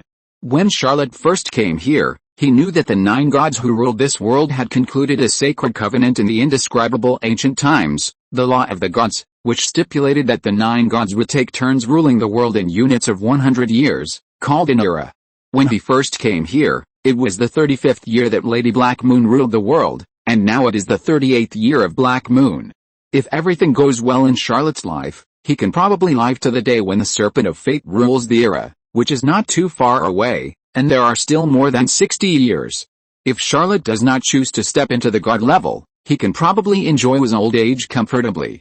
After all, there is nothing happier than a person favored by a god living in the era ruled by the god he believes in. After Charlotte woke up, he asked his men to find a copy of Law of the Gods from the library. He had never seen this document before. The Law of the Gods is a set of rules agreed upon by the gods, or in other words, a law that only prevails among the gods. There is no original copy of the Law of the Gods in the world. All the versions of the Law of the Gods circulating on the market are summarized by humans. No one knows whether the gods described in the book are true. Charlotte was dizzy and couldn't find any flaws in the Law of the Gods, let alone how to tamper with the era. Charlotte thought that the version of the Law of the Gods she found might be incomplete, so she ordered several more versions to be found, but still couldn't see any clues. He summoned all his men and held several meetings, but still couldn't get to the point. Suddenly, he missed his teacher Juno a little. Juno is unmatched in studying the god level. Charlotte has also received some news these days. The 3 countries conquered by the New World people have cut off contact with the outside world. There is no news at present. Several groups of hired adventurers have sneaked into the 3 countries and never returned. Even the New World Conference Free Zone sent dozens of documents to explain the importance of this matter to him. Romeo's even took the initiative to express his willingness to lead a group of people to assist Charlotte in dealing with this matter. Although the New World Congress Free Zone nominally pledged allegiance to the Duke of Mecklen's family, both sides knew what was going on. Charlotte had never thought that she could command this group of unruly New Worlders, and the New Worlders did not regard Charlotte as a monarch to serve. Therefore, this gesture of actively expressing willingness to help was particularly precious. Charlotte knew that the 7 speakers of the New World Congress also knew that this gap could not be opened, but now it had to be opened. Otherwise, if the evil god was allowed to breed a clone, it would cause many storms and kill many people, and in the end everyone would be affected. The evil god could be part of you and us. Although Charlotte valued the intelligence of Red Eagle alone, he did not value it to a great extent. After all, he had fought with the evil god before. He even killed the evil god, although not entirely relying on his own strength, but because of such a record, killing Igmirus, Charlotte was not afraid of the evil god, and even had a little psychological advantage. When the documents of the New World Congress came one after another, and the reminder of the Serpent of Fate, Charlotte finally raised the importance of this matter to the highest level, and issued a document, asking the New World Congress to send someone to Mecklenburg to discuss the matter. A few days after Charlotte's document was issued, Romeo's led a team of nearly 100 people and rushed to Mecklenburg on a magic alchemy warship. It was much more convenient to come from the sea than by land, and they were going to solve the problems of 3 small countries, the Kingdom of Amazon, Godlandsburg and the Principality of Calabria. They were all countries by the sea, so they were attacked by the fleet from the New World at the first time. Some of these New World people left the Old World when they were young, and some were born in the New World and had never seen the prosperity of the Old World. Well, The group of people who were fortunate enough to see the prosperity of the old world and attack all the way to the Black Phoenix City have been captured by Charlotte. When Romeus, Adhala, Abelia and others saw Red Eagle, they were even more moved. They didn't know that Red Eagle had already become a traitor. They thought that she was dissatisfied with her position in the free zone of the New World and had defected to Charlotte in anger. Now she actually has a fleet and is doing quite well. However, they were not very envious. They were different from Red Eagle. Red Eagle's fleet was destroyed by the evil god Tualadang, leaving her alone. Moreover, when peace came and the contract was signed, because she was neither the speaker nor had subordinates, she was only assigned a small village. It was natural for her to defect to Charlotte. However, they all had cities, armies, and huge wealth brought from the New World, so they would not defect to Charlotte at all. The actual kind of defection is not the nominal one now. Charlotte received this group of New World people in the largest temple of the Serpent of Destiny. In the countries of the Old World, residences and mansions are generally not separated. For example, the mansion of the Minister of Foreign Affairs is the residence of the Minister of Foreign Affairs and also their office. However, as a modern person, Charlotte cannot accept this kind of thing. He does not like to be disturbed in his private life, so he chose to work in the Temple of the Serpent of Destiny. As a modern person, he knows the power of religion. Although there is a belief in gods in the Old World, there is no such thing as a church. Since there is no church in this world, Charlotte does not intend to let the church be born. Almost everyone in the Old World knows that the power group with the most holy ranks has never been the royal family of any empire, but the priest group of the 9 righteous gods. Most of these priests who do not care about worldly affairs and practice hard will be favored by the righteous gods and have a spiritual increase in practice. Once they have a closely related church and a power structure, they will be the biggest challenger to secular power. On earth, the power of the church once surpassed the imperial power. Even the coronation of the emperor must be carried out by the pope, otherwise it would be against the rules. Charlotte does not want this to happen in the Old World. Therefore, he built the temple in the university and set up his office in the temple, completing the prototype of the Trinity of Power, academic cliques, and divine cliques, and strived to make this a tradition, culture, and system in his lifetime. He would use various means to declare that not doing so would not be orthodox enough, and would also have legal provisions. As for other small means, there is no need to talk about them. Charlotte always uses whatever he has, regardless of whether it is fair or not, but only whether it is useful or not. Sitting in the large office of the Temple of the Serpent of Fate, Charlotte thought of something. Juno had left him a notebook. Because Charlotte had not yet been promoted to the saint rank, he did not read it carefully, but just flipped through a few pages. However, none of this is important. The important thing is, why did he remember it now? When he looked up the law of the gods, he should have remembered it immediately. The teacher also left him an important document. When thinking of this, Charlotte's forehead was flowing and sweat was pouring down. If you're listening to this novel on a channel other than Fanfic World, it means they downloaded and uploaded it without effort. We cordially invite you to visit our channel, Mundo Fanfic Novelis. There you'll find the original version of this story and you can explore many other novels of various genres. We're waiting for you to immerse yourself in a world of incredible novels. Chapter 560, Charlotte Mecklen wipes her sweat. Charlotte believed that if he had not been sitting in the Temple of the Serpent of Fate, he would definitely not have remembered this. This was a bit scary. He remembered that he had used novels to tamper with the concept of the god of joy, making him the pet of the Serpent of Fate. He seemed to have touched something vaguely, but then there seemed to be a force that made his inspiration disappear. If it were somewhere else, Charlotte would only think that this was a normal situation. After all, many people have had inspiration, but it disappeared before they could grasp it. Although it was a pity, there was nothing they could do about it. But now sitting in the Temple of the Serpent of Fate, he really felt this abnormality. Charlotte tried to pray to the Serpent of Fate again. You who swim in the long river of time, know all mysteries, master extraordinary rituals, and are the ruler of the court of fate. Please give me directions so that I can eliminate the evil god's troubles on you and erase all the evil god's influence on this continent. This time, the young man's voice rang out happily, shouting, "You are worthy of being Lord Mecklen. You can find a way to break the evil god's interference so quickly. It is also thanks to you that you have built my temple so much that I have a stable coordinate in this world. I will set up a shelter in this temple and lend the dawn of fate 10 times to everyone who participates in this war against the evil god." Every time you are invaded by the evil god or seriously injured, you will be teleported here to eliminate the evil god's power and slowly recover from your injuries. I am fighting in another dimension and cannot interfere with this world to a greater extent. Please gather people here as soon as possible, and I will bestow the dawn of fate. Charlotte woke up from her prayer and immediately ordered her holy ranks and old team members to come to the great temple. At the same time, she immediately set off and used the mental channel to rush to Strasbourg and other places. Half an hour later, Charlotte was in the conference hall, gathering more than 100 people. He kept wiping the sweat from his forehead, but he couldn't stop, and his mood was extremely nervous. He was not nervous about plucking the hair of the snake of fate. This little snake didn't have hair in the sense of physics and law, only scales. He was nervous.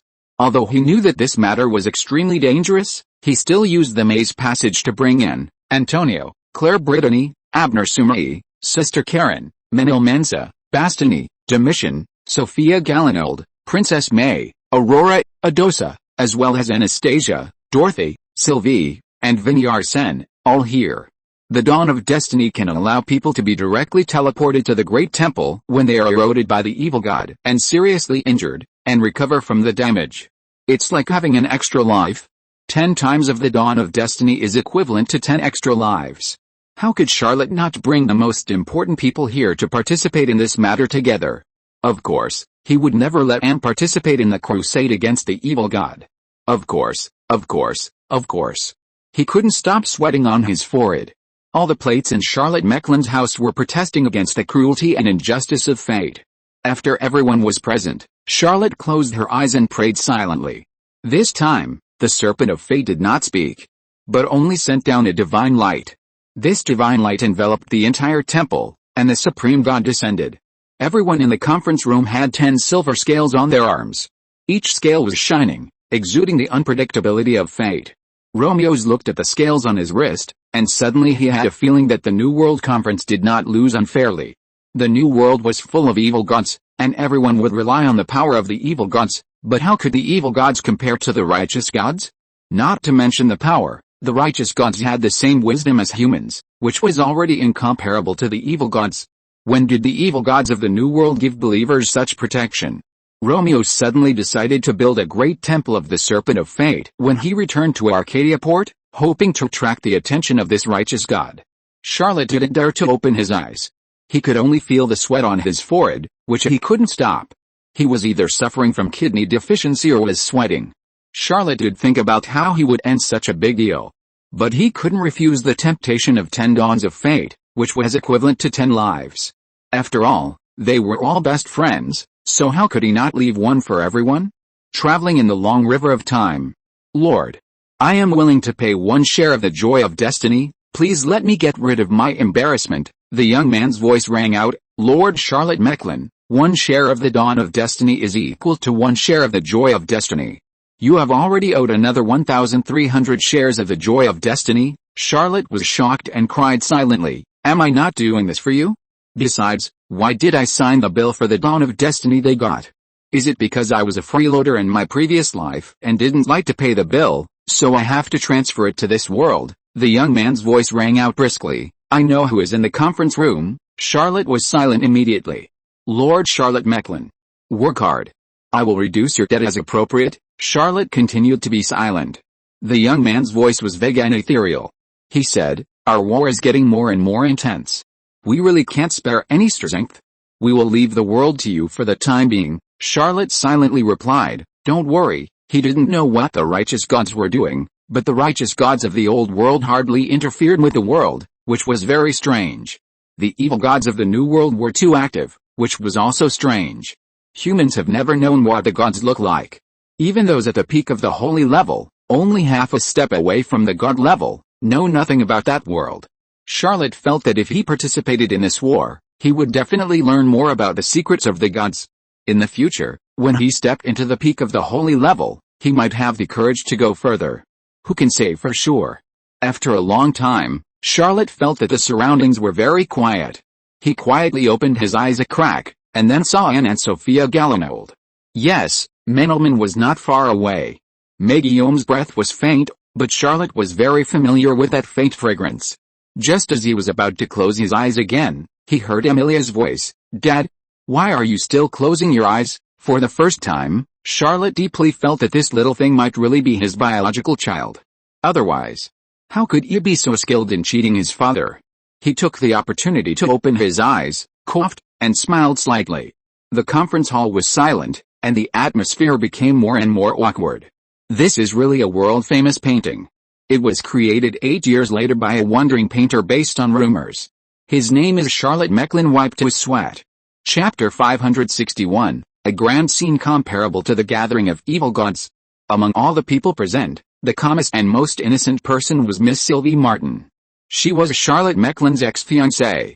She was now a detective assistant, following a teacher, and had been in charge of several cases.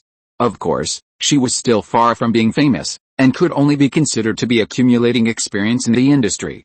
As the only woman who knew all of Charlotte's secrets, she was very calm. Sylvie whispered to Vinnie Orsino, "It seems that we should leave early." Miss Cat Detective nodded slightly. She was very optimistic about Charlotte back then, but she didn't expect to be wrong. Charlotte Mecklen is not worth looking forward to. Yes, it is worth investing all your wealth in. Vinnie Orsino glanced at the girl named Anne Breton, and vaguely remembered that Sylvie had worried several times that this pure and kind lady would be deceived by Charlotte, and she had nagged her a few times, but because of the relationship between relatives, she didn't have the heart to expose Charlotte's true face.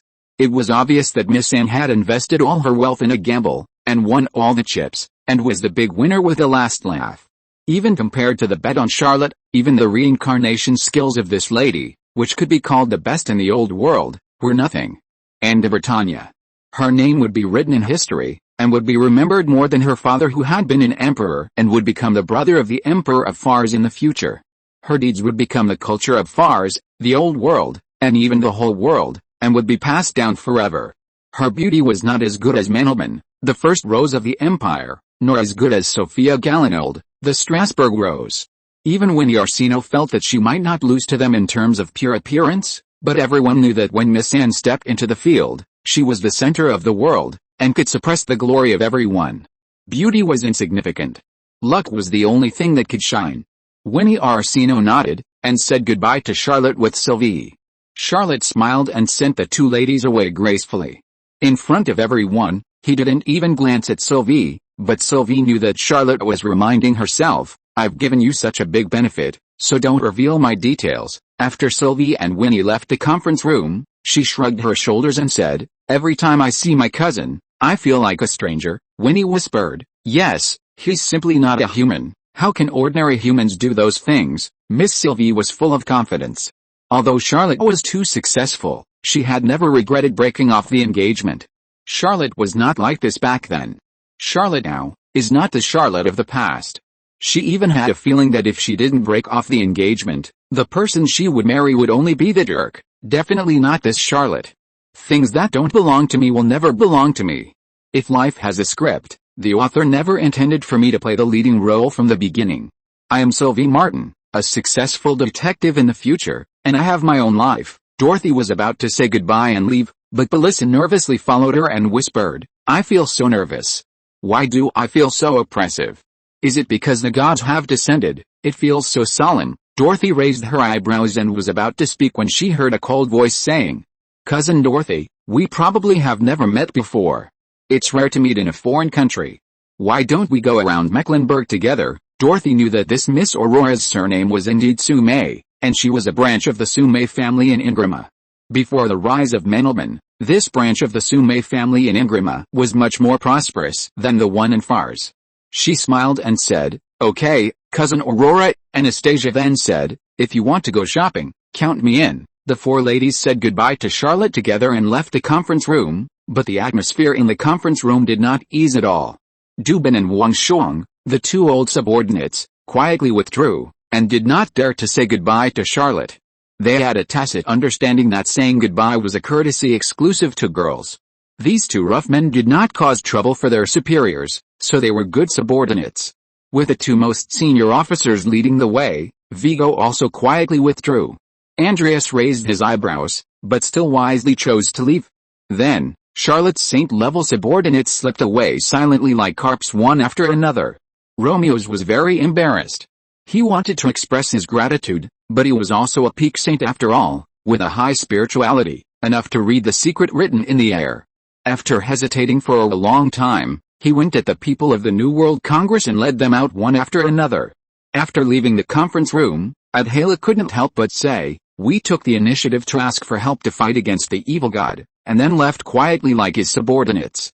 If this continues, the New World Congress will sooner or later become the shape of the Mecklen family." Red Eagle said something extra. "In fact, Charlotte is very good to her subordinates." The people of the New World Congress turned to look at her, making the pirate lady a little embarrassed. She had already surrendered to Charlotte, but she didn't react just now. She didn't go out with Charlotte's subordinates, so she could only leave with the people of the New World Congress. But she was the only subordinate of Charlotte here, so it was obviously a bit sensitive to say this. Romeo sighed and said, "We still have a chance, 3 countries occupied by the evil god. We all know that the people of those countries are beyond salvation. When the evil god is driven away, those lands will be empty. As long as we occupy them, it will be enough to establish a country belonging to us New World people. We are willing to assist Charlotte Mecklen, isn't it, for the land of these 3 countries. His Principality of Mecklen does not border these 3 countries, and it is impossible to annex these 3 countries. This is our last chance." All the people in the New World Congress agreed with this. This is also the result of their several discussions. Help Charlotte and seek the land of 3 countries at the same time. Red Eagle couldn't help but interrupt and said, "We are also short of population. I am afraid that we can't call on people to emigrate." Then she knew that she had said the wrong thing, and changed her words and said, "The population loss in the free zone of the New World Congress is very serious. It is not enough to immigrate to the new country, unless more people come from the New World." This sentence silenced Romeo's, Adhala and others. At this moment, Charlotte didn't feel that the atmosphere was relieved at all. He prayed secretly several times, but the Serpent of Fate refused to provide any loan for this matter. He really had no choice but to face this grand scene, comparable to a gathering of evil gods. Chapter 562, Annie. Let's duel. When Adosa saw that everyone from Charlotte's department had left the conference room, she wanted to leave too. This time her mother didn't come, and Duchess Miso had been reincarnated as a vampire, so it was not appropriate for her to come to the home of the Serpent of Destiny. Although Duchess Miso had repeatedly encouraged her daughter, and Adosa herself was quite interested in Charlotte, at this moment, she had almost seen blood flowing like a river and didn't want to get involved in this fight. What's more, the first few girls who withdrew were of extraordinary status and appearance, so they retreat when they know the difficulty. But Adosa glanced at Menelman and suddenly didn't want to retreat. Menelman, the first rose of the empire, has always been Adosa's shadow. They graduated from the same university and are both outstanding women, but because they have been on the sea for many years, Adosa is considered unworthy of being compared with Menelman in the minds of almost everyone. Adosa's little bit of dissatisfaction suddenly came up. There must be a time when she can play with Menelman and compete with him, right? Besides, although Adosa thought that she would not win, Menelman would not either. This was very gratifying. A head-on confrontation that was destined not to be lost, Adosa decided to fight to the end. Claire poked Antonio, and the 2 men with the surname Brittany looked at each other and nodded slightly. They decided to stay and fight Anne. And really had not read Charlotte's investigation report, but Antonio had read it, and Claire also had a little understanding of it. Both of them knew Charlotte inside and out. Charlotte was favored by the Snake of Fate, so it was not surprising to call them over. After all, everyone had a really close relationship, but what was the point of calling Menelman, Sophia Galinold, Princess May, and a lot of beauties? They had to support Anne. Antonio and Claire decided to stay, and Abner Sumaian and Karen also moved closer to this side. They were really in the same group. Shabashini and Domitian saw the actions of the 4 people and stood behind Menelman without hesitation, with a firm attitude. Shabashini kept muttering in her heart, "Why do I look like a dowry girl from a certain Oriental country?" According to Charlotte's novel, the ancient Oriental country described, "If I am considered a cultivated girl, Domitian is a large animal in the dowry." The old leopard man really didn't know that Shabashini, his colleague, thought of him so unbearably, otherwise he would definitely protest. After all, he is also an assassin master, a killer king, and his cultivation has improved recently. Princess May always looks indifferent, and there is no movement at this moment. She stands there, as if she is wandering in the sky. Sophia Galinold is the most isolated and helpless. She is not yet a saint. Although she has been tempered recently and fought on the sea, her cultivation has broken through very quickly and has entered the high level. She is still the weakest one in the conference room. However, this Strasbourg Rose has never been a weak person. Last time, she endured it. But this time, she didn't want to endure it anymore. Sophia Gallinold regretted leaving Mecklenburg last time. This time she walked out slowly, her eyes like bright stars, her figure swaying, like a valkyrie challenging the evil creatures from outer space. Sophia Gallinold walked up to Anne, handed over a pair of white gloves, and said softly, "Anne, let's duel." This sentence startled everyone present. Antonio was about to step forward when he heard Anne say, "Can I let my fiancé, Mr. Charlotte Mecklin, take my place?" Antonio hesitated for a moment, and then retracted his foot. Well, with Charlotte, he is no longer needed. The old emperor has promised to marry, and Anne is Charlotte's legitimate fiancée. Even if there are few evil gods standing in front of her, Princess Anne of Brittany is not afraid. Charlotte was very embarrassed. Just when he was about to bite the bullet and come out to explain that he had no second thoughts, he heard Sophia Gallinold say calmly, "It doesn't matter who we duel with. Let's see who can give birth to a child with the last name of Mecklin first." Anne's pretty face immediately flushed. She said through her teeth, "Sophia Gallinold, you are going too far." Sophia Gallinold raised her chin slightly and said proudly, "Do you still want Charlotte to duel now?" Anne didn't want to. Although Charlotte was sure to win, she couldn't stand it. Charlotte went to sea and came back with 3 children with the last name of Mecklin. Well, Gareth doesn't matter. Everyone knows that his last name was Mossard. It's a bit confusing. What on earth is this? Emilia. Thunder rolled in the sky. Although Anne knew that she was definitely not Charlotte's biological child, she still couldn't stand it at all. None of this mattered. If Charlotte and Sophia Gallinold competed to see who could give birth to a child with the surname Mecklin first, and she won, where would her fiancé's face be? And now regretted not kicking Sophia Gallinold's pretty butt on the top of the Mecklenburg city wall. How dare this little bitch challenge her head on? And had wanted to be a good sister with her. Now there is no sisterhood. Charlotte swallowed her saliva, glanced at Antonio, and hurriedly explained, "I did not break my promise, I will not." Antonio suddenly had an idea that there would be no illegitimate children before marriage, but what if Sophia Gallinold gave birth to a child before her sister after marriage? He immediately felt that this idea was not appropriate and did not dare to say it out loud. Antonio also knew that if he said it out loud, it would definitely add fuel to the fire for his sister, and Anne would definitely be furious.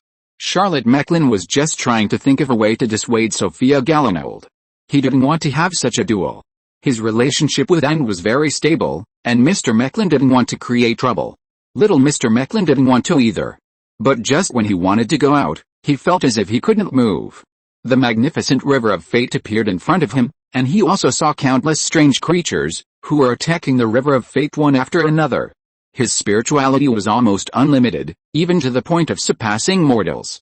Emilia didn't know when she squatted in the corner of the conference room, and a small silver snake tail that no one could see kept knocking on her little head.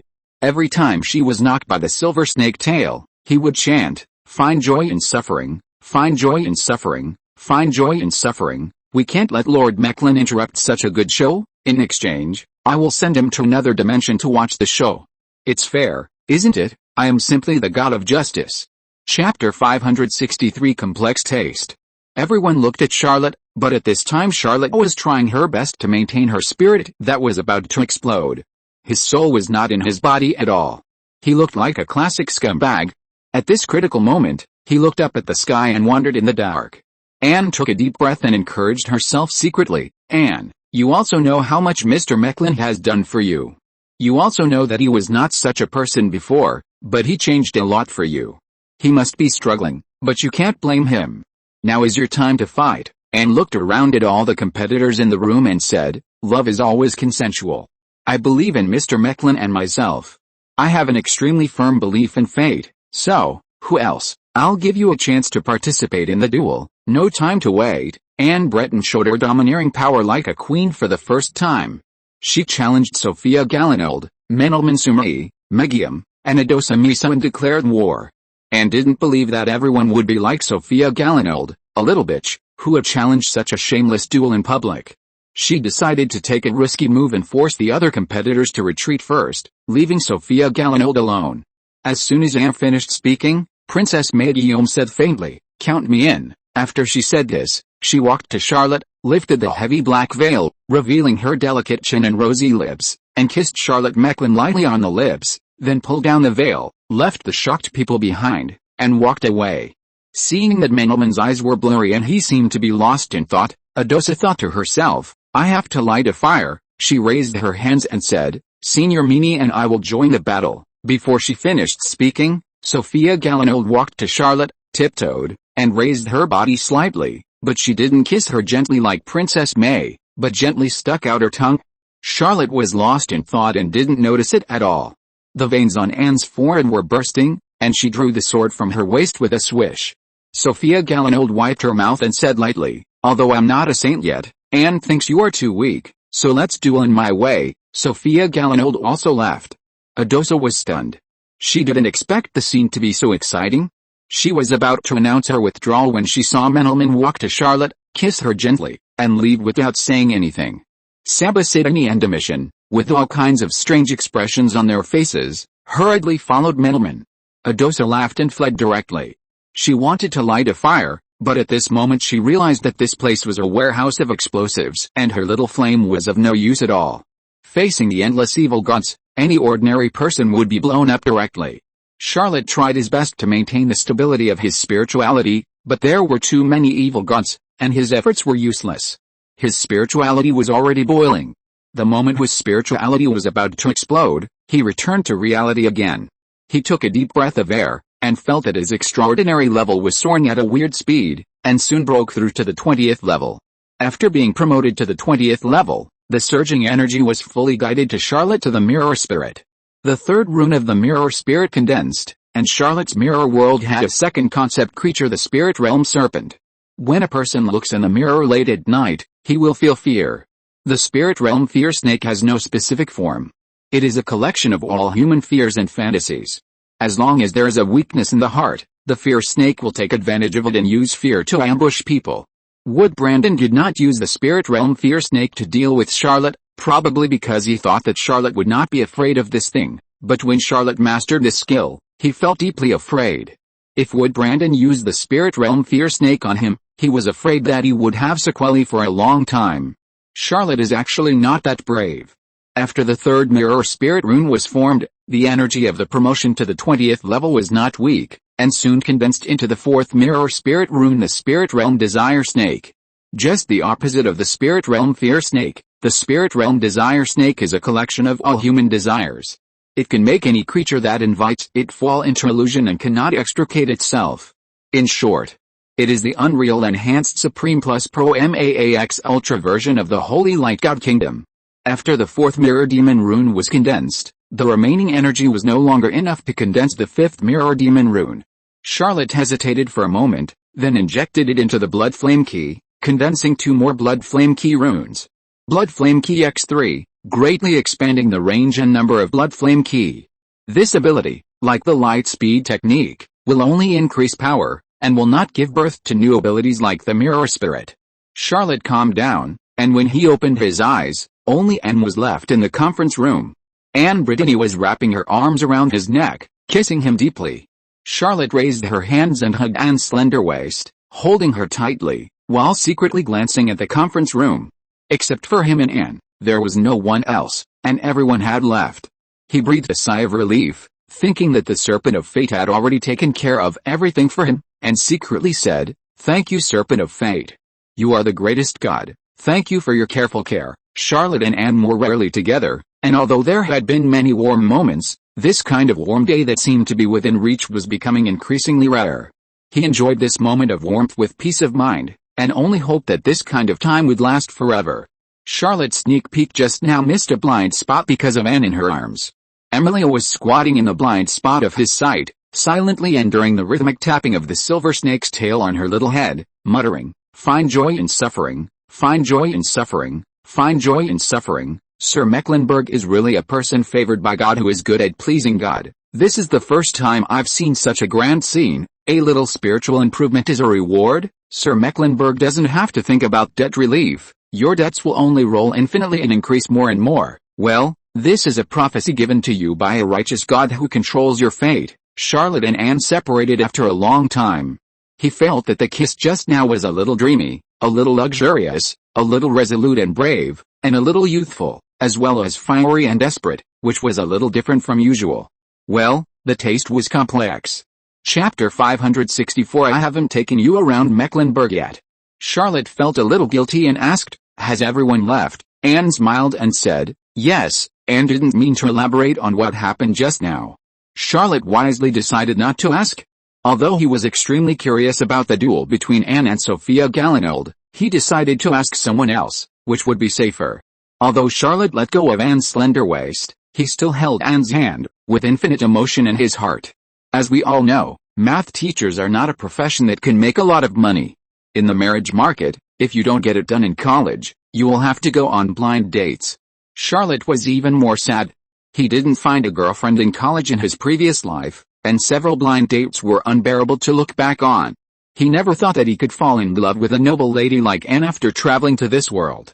If you were on Earth, Charlotte would never believe that he would have a girlfriend with a background like Anne.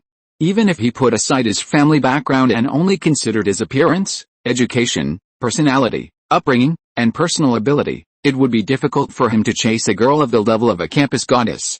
The most important thing is that when he met Anne, he was just a first-level clerk. Oh, he just got promoted. Charlotte suddenly said, I haven't accompanied you to visit Mecklenburg yet. In a few days, I will be going on a long trip again. How about I accompany you to visit the city today? Anne smiled, made an imperial salute, and said, then I'll leave it to Lord Mecklen. Charlotte gave an order, arranged several carriages, and accompanied Anne to leave the great temple. This largest temple of the Serpent of Fate in the city was built inside Mecklen University. The construction of the new Mecklen University is nearing completion, but the first enrollment has not yet begun. The current professors and students are all from Black Phoenix University, Royal Wilma University and Westminster Thunder and Storm University. The professors are easy to talk to. As long as the salary is enough, they don't mind working in another university. But it was a bit more difficult for the students. Charlotte specifically promised that the students who sneaked into Mecklen University could get 2 certificates after graduation. Not only could they get a diploma from Mecklen University, but they could also get a diploma from their original school. In addition, they would be given priority in selecting talents from Mecklen University. Charlotte also gave the same policy to the newly built University of Brittany. In a few months, this university will recruit the first batch of students together with the University of Brittany. At this time, the flow of people in the university was quite sparse. Mecklen University was built only to accommodate 35,000 people at its maximum. At the beginning of its construction, it was guided by the goal of building the first university in the old continent. Now there are only 700 to 800 students, which feels quite desolate. Charlotte took a look at the environment on campus and decided to transfer a group of great demons back and introduce a counselor system that had never existed in the old continent, so that the great demons could serve as campus service personnel. The carriage team left Mecklenburg University and immediately became lively. Mecklenburg was the capital of the Black Phoenix dynasty, and its prosperity was not inferior to that of Breton and Strasbourg. After Charlotte's various means to stimulate the economy, although the impact of the war has not been erased, the vitality of the market has far surpassed the previous dynasty. After all, Charlotte used various means to stimulate the economy and exempted all taxes. Moreover, he was a modern man and knew the harm of monopoly, so he mainly monopolized land and transportation, but tried not to intervene in other industries. According to modern terms, this is called active private capital. Anne has always believed that the nobles she has known since childhood are the ones who truly know how to govern the country. Every word they say is unfathomable, and every action they take is full of meaning. She can't figure it out. She was also glad that she was a girl and would not go into officialdom. Even if she couldn't understand such a complicated thing, it was no big deal. But when she was with Charlotte, she found that Charlotte was different from the great nobles she knew. Every idea of Charlotte had its origins and reasons, and these reasons could be verified and understood. Every practice could prove its correctness. It was not complicated at all. Even many ordinary people could understand and implement it. Only when every common people became rich, the nobles would become rich. If the common people were poor, even if they tried their best to collect taxes, they would only be poor nobles who ate cornmeal. Such words sounded nonsense, but they were irrefutable, unless they ignored the facts. In order to rebuild Black Phoenix City and make it into the shape of Mechlin, Charlotte really worked hard to understand the culture and history of this city. Along the way, he kept explaining to Anne what attractions there were, what reputation there was, what stories there were in that alley, and which ancient houses had lived in those historical celebrities.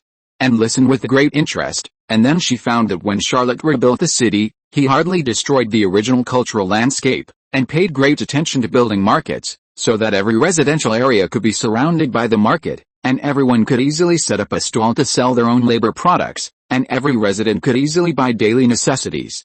There were always shops of the Knights of Favonius in the market, and they mainly sold civilian goods with low profits. They also stockpiled some grain, but it was not the main business project. They sold the cheapest flour and brown rice, as well as long-lasting food. Seeing Anne staring at the shop of the Knights of Favonius, Charlotte smiled and said, if there were no shops of the Knights of Favonius, those grain merchants would have bought grain at high and low prices. But with the shops of the Knights of Favonius, when grain merchants sell grain at high prices, most poor people can still buy food to fill their stomachs here, but if they pursue quality of life, they can only let those grain merchants make money. Also, these markets are divided into fixed stalls and stalls where goods can be sold by laying mats.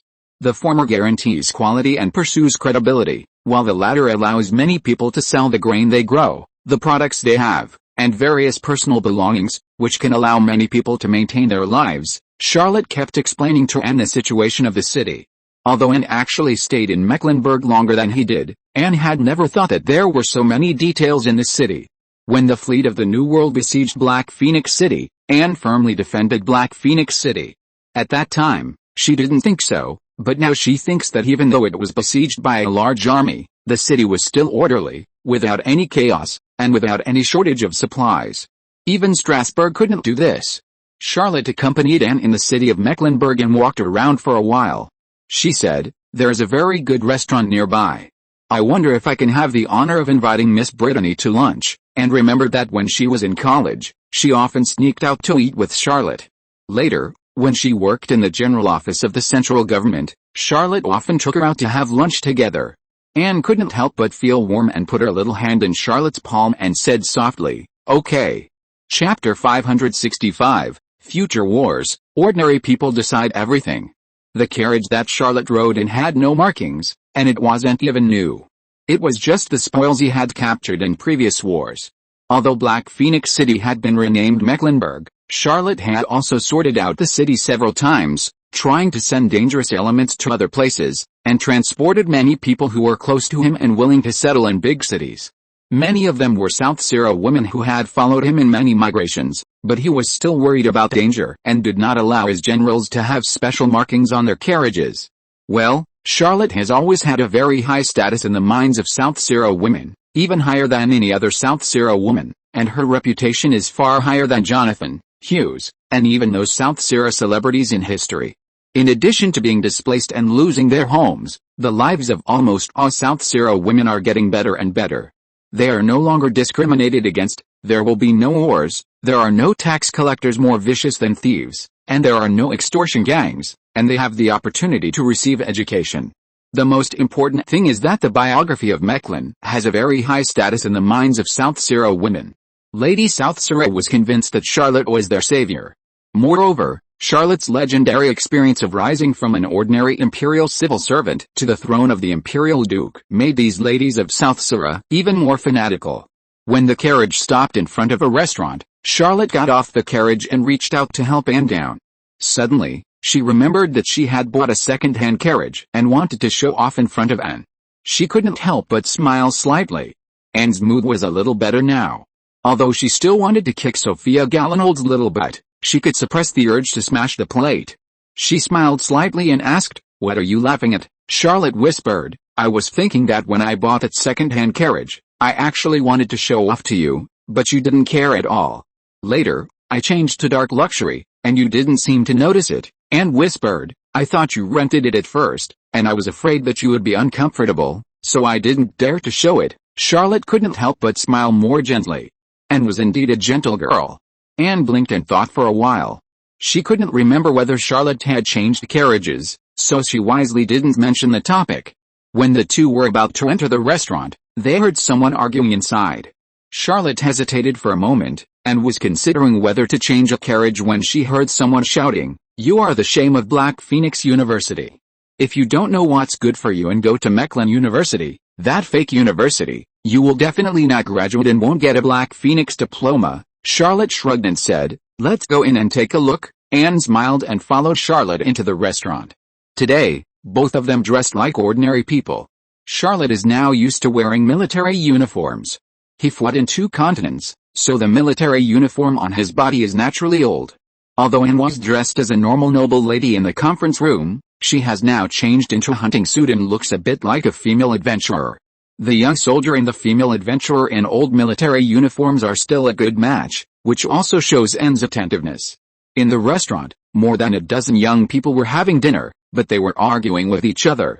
Everyone was besieging a black-haired young man. The young man did not look angry, but was trying to explain, "I think in future wars, ordinary people will decide everything." This concept, it is destined to become the truth. A university has thousands of people, and only a few people can be promoted to extraordinary in each class. A country has hundreds or millions of people, but only dozens of saints. How can such a war be sustained? The war that just ended has proved that even the 4 empires are unable to continue the war. The deaths of saints are not enough, but too many extraordinary people have died. I have counted that the deaths of extraordinary people in various countries are as high as 40%. 40%.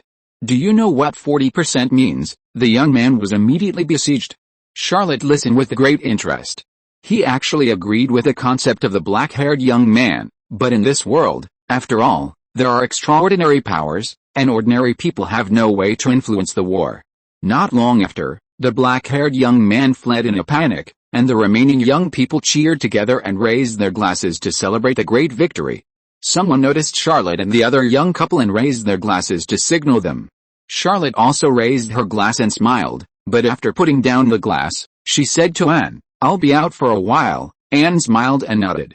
When Charlotte walked out of the restaurant, she saw the black-haired young man squatting on the street crying. He walked over, patted him on the shoulder, and said, "I admire your ideas very much, but I don't understand why you have so much confidence in ordinary people." The black-haired young man's face turned red and he said, "Because of my invention. My invention can allow ordinary people to have power that rivals extraordinary people, or even saints." Charlotte suddenly became curious and said, "Can you tell me in detail?" The black-haired young man had just been confronted and fled in panic. Finally, someone was willing to listen to him describe his invention, and he immediately became excited. He had just said a few words when Charlotte said that the invention was too complicated, and asked him to get on the carriage first and wait for her. After the black-haired young man got on the carriage, he returned to the restaurant and enjoyed a very peaceful lunch with Anne. The cuisine of Black Phoenix is obviously different from that of Fars and Ingrama. Because the main cities of Black Phoenix, especially the capital, are close to the sea, there are many seafood dishes. For example, there is an exploding octopus. When you eat it, the octopus will explode, which is very delicious. Well, this dish is also very Cthulhu. Anne refused to try this dish, but the grilled fish in this restaurant is also good. The pan-fried sea fish is very tender and delicious. After lunch, Charlotte took Anne on a carriage and went directly back to the mansion in Mecklenburg. The black-haired young man got on the carriage and felt something was wrong. He waited and waited, but Charlotte didn't come back.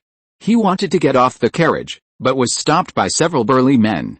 If he was a superhuman, he would not want to study any weapons that allow ordinary people to kill superhumans on the battlefield. He could only return to the carriage angrily. After waiting for a long time, the carriage started to move slowly.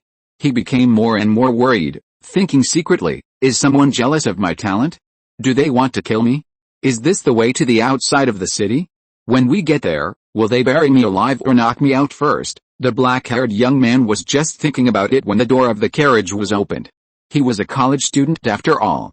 Although his grades at Black Phoenix University were very bad, he could still recognize that it was the Duke of Mecklen's mansion. Chapter 566, Land Battleship and Centurion. A young female clerk said to the black-haired young man, "Sir, the Duke is already waiting in the study." The female clerk had a slim figure, long legs that ordinary people might not grow, and was beautiful and smiling. The black-haired young man was dazzled and said hesitantly, "I'll go right away." He was completely obsessed with the beauty of the female clerk.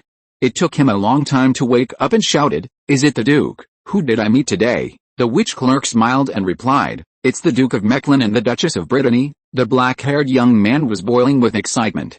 He had only one thought in his mind: is the Duke of Mecklen valued by me? Does he also believe in my ideas? Is there a better supporter in the world than the Duke?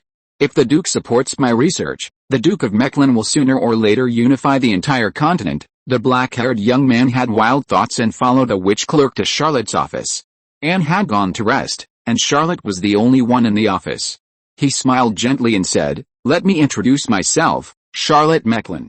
The owner of this city, the Duchy of Mecklen, is my fiefdom, and I am very interested in your invention." The black-haired young man said hesitantly, "William Triton, a senior at Mecklen University." Charlotte clapped her hands, and the great witch clerk just now swayed and brought a cup of coffee.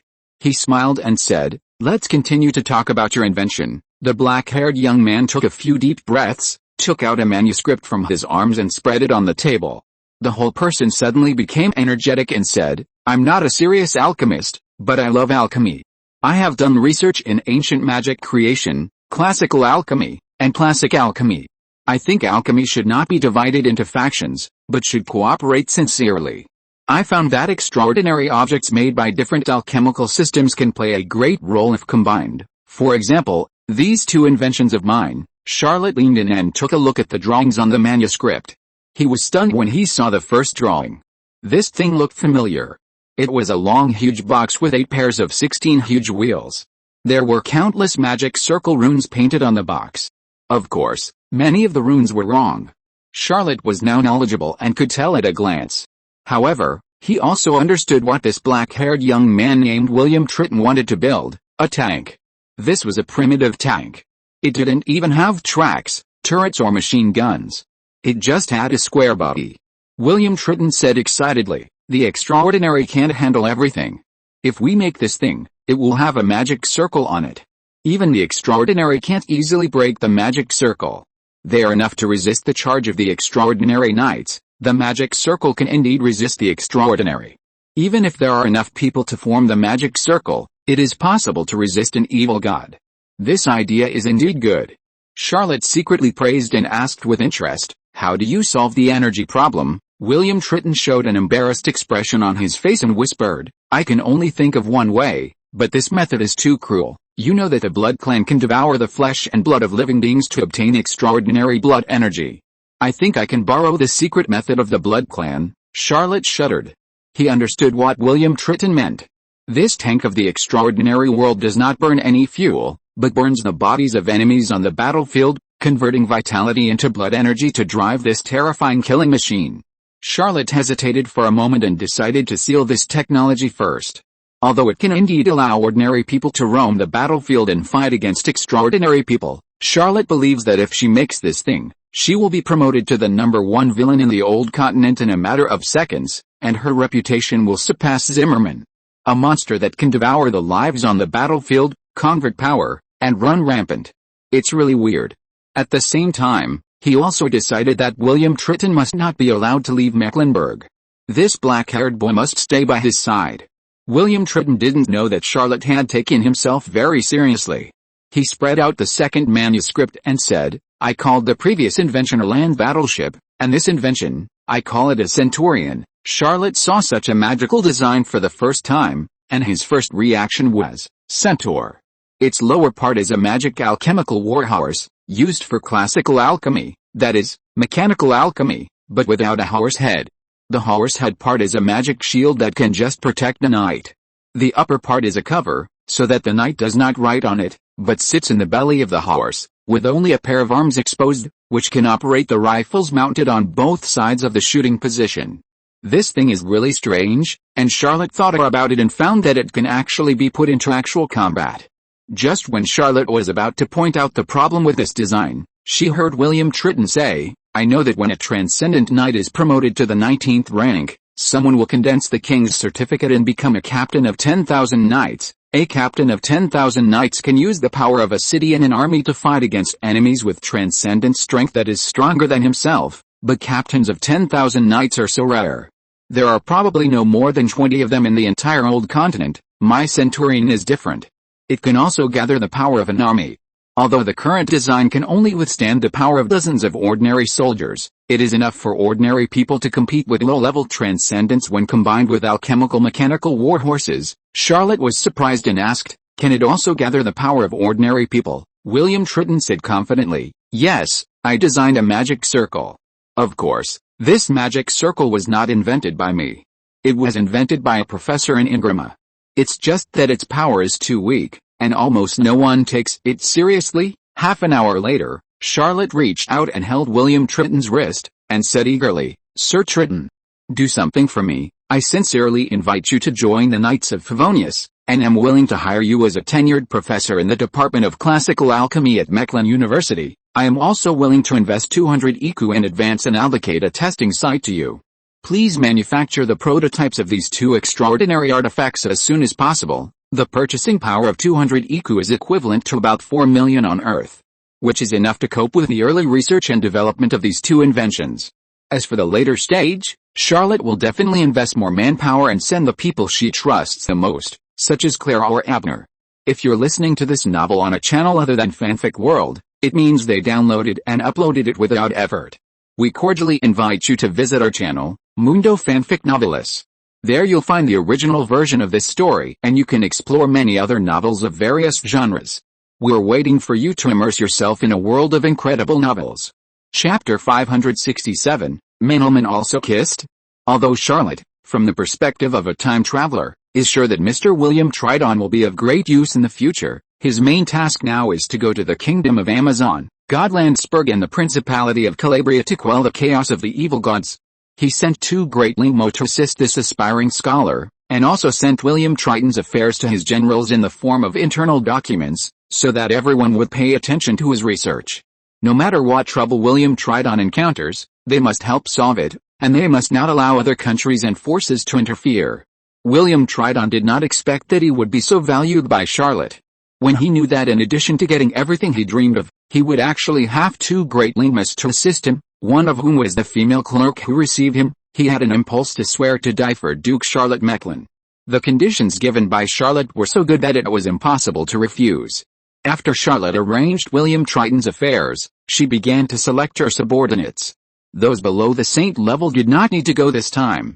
Well, Vigo, who is at the 19th level, doesn't have to go. Although he is in charge of the Donna base, the combat effectiveness of this legendary warship is really average. It is worthy of the name of the shame of legendary warships. It is parked in the port, which is a good card for Mecklenburg, but it really doesn't need to participate in the battle. In the past, the Black Phoenix dynasty hardly used it to participate in the battle. Charlotte still left the Black Dragon and Regulus to guard Mecklenburg. Although the old Black Dragon is wise, Charlotte doesn't think he needs it. On the contrary, the old Black Dragon's loyalty and political ability make him feel at ease to entrust the rear area. In addition, Regulus, who is mature and prudent and served as the deputy head of the royal knights of the previous dynasty, these 2 people are enough to govern Mecklenburg well. As for other places, Charlotte has always advocated in action and governance. As long as the upper level does not mess around, the people can live well. As for those who can manage the country well despite messing around, they are geniuses that may not appear once in hundreds of years. Charlotte himself is not one of them, and he does not believe that there are such talents under his command. After preparing to go out, Charlotte first sent Anne, Claire, Abner, Antonio, Aunt Karen and others back to Strasbourg. Anne was going to stay in Strasbourg, Claire and Abner were going to assist her, and secondly, they were both at the 19th level. Although their strength was definitely stronger than Vigo, there was no essential difference. As for Antonio, he was the future emperor of the empire and the current crown prince. Charlotte would never take him to take risks. If there was a benefit, think of your brother-in-law. If there was danger, look for Antonio, but there was no need to look for him for such a thing. Charlotte was not short of high-end combat power at the 24th level. After sending Anne away, Charlotte had just returned to her duke's mansion when a servant came to report that a guest was coming to visit. Charlotte was quite surprised and asked the servant to bring the person in. Soon he saw Sophia Galinold's delicate face that was like a blooming rose. Charlotte was shocked and asked, "Have you been in Mecklenburg all this time?" Sophia Galinold changed into a long dress for an aristocratic girl. Although the style was extremely simple, it was obvious that it must be the work of a famous craftsman in Strasbourg.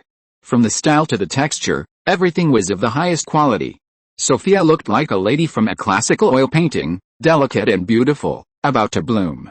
She performed a court salute and said, "I have been waiting for Anne to leave." Charlotte lost her will after Sophia Galinold challenged Anne to a duel and competed to see who would give birth to a child with the surname Mecklenburg first.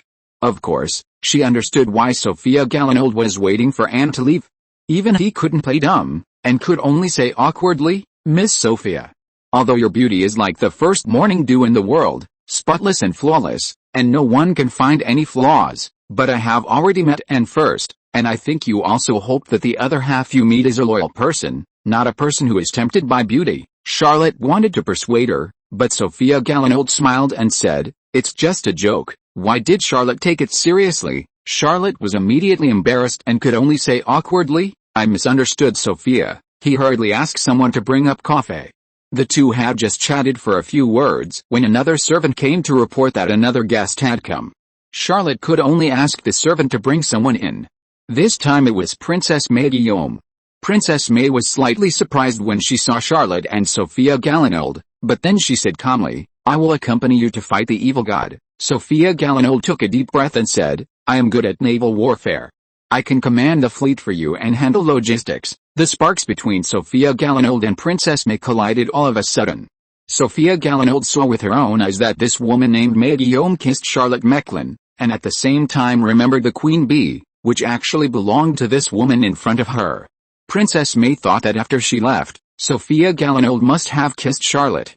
This little bitch dared to challenge Anne, and she would definitely not miss this opportunity, especially when she thought that Charlotte actually lent her own Queen Bee.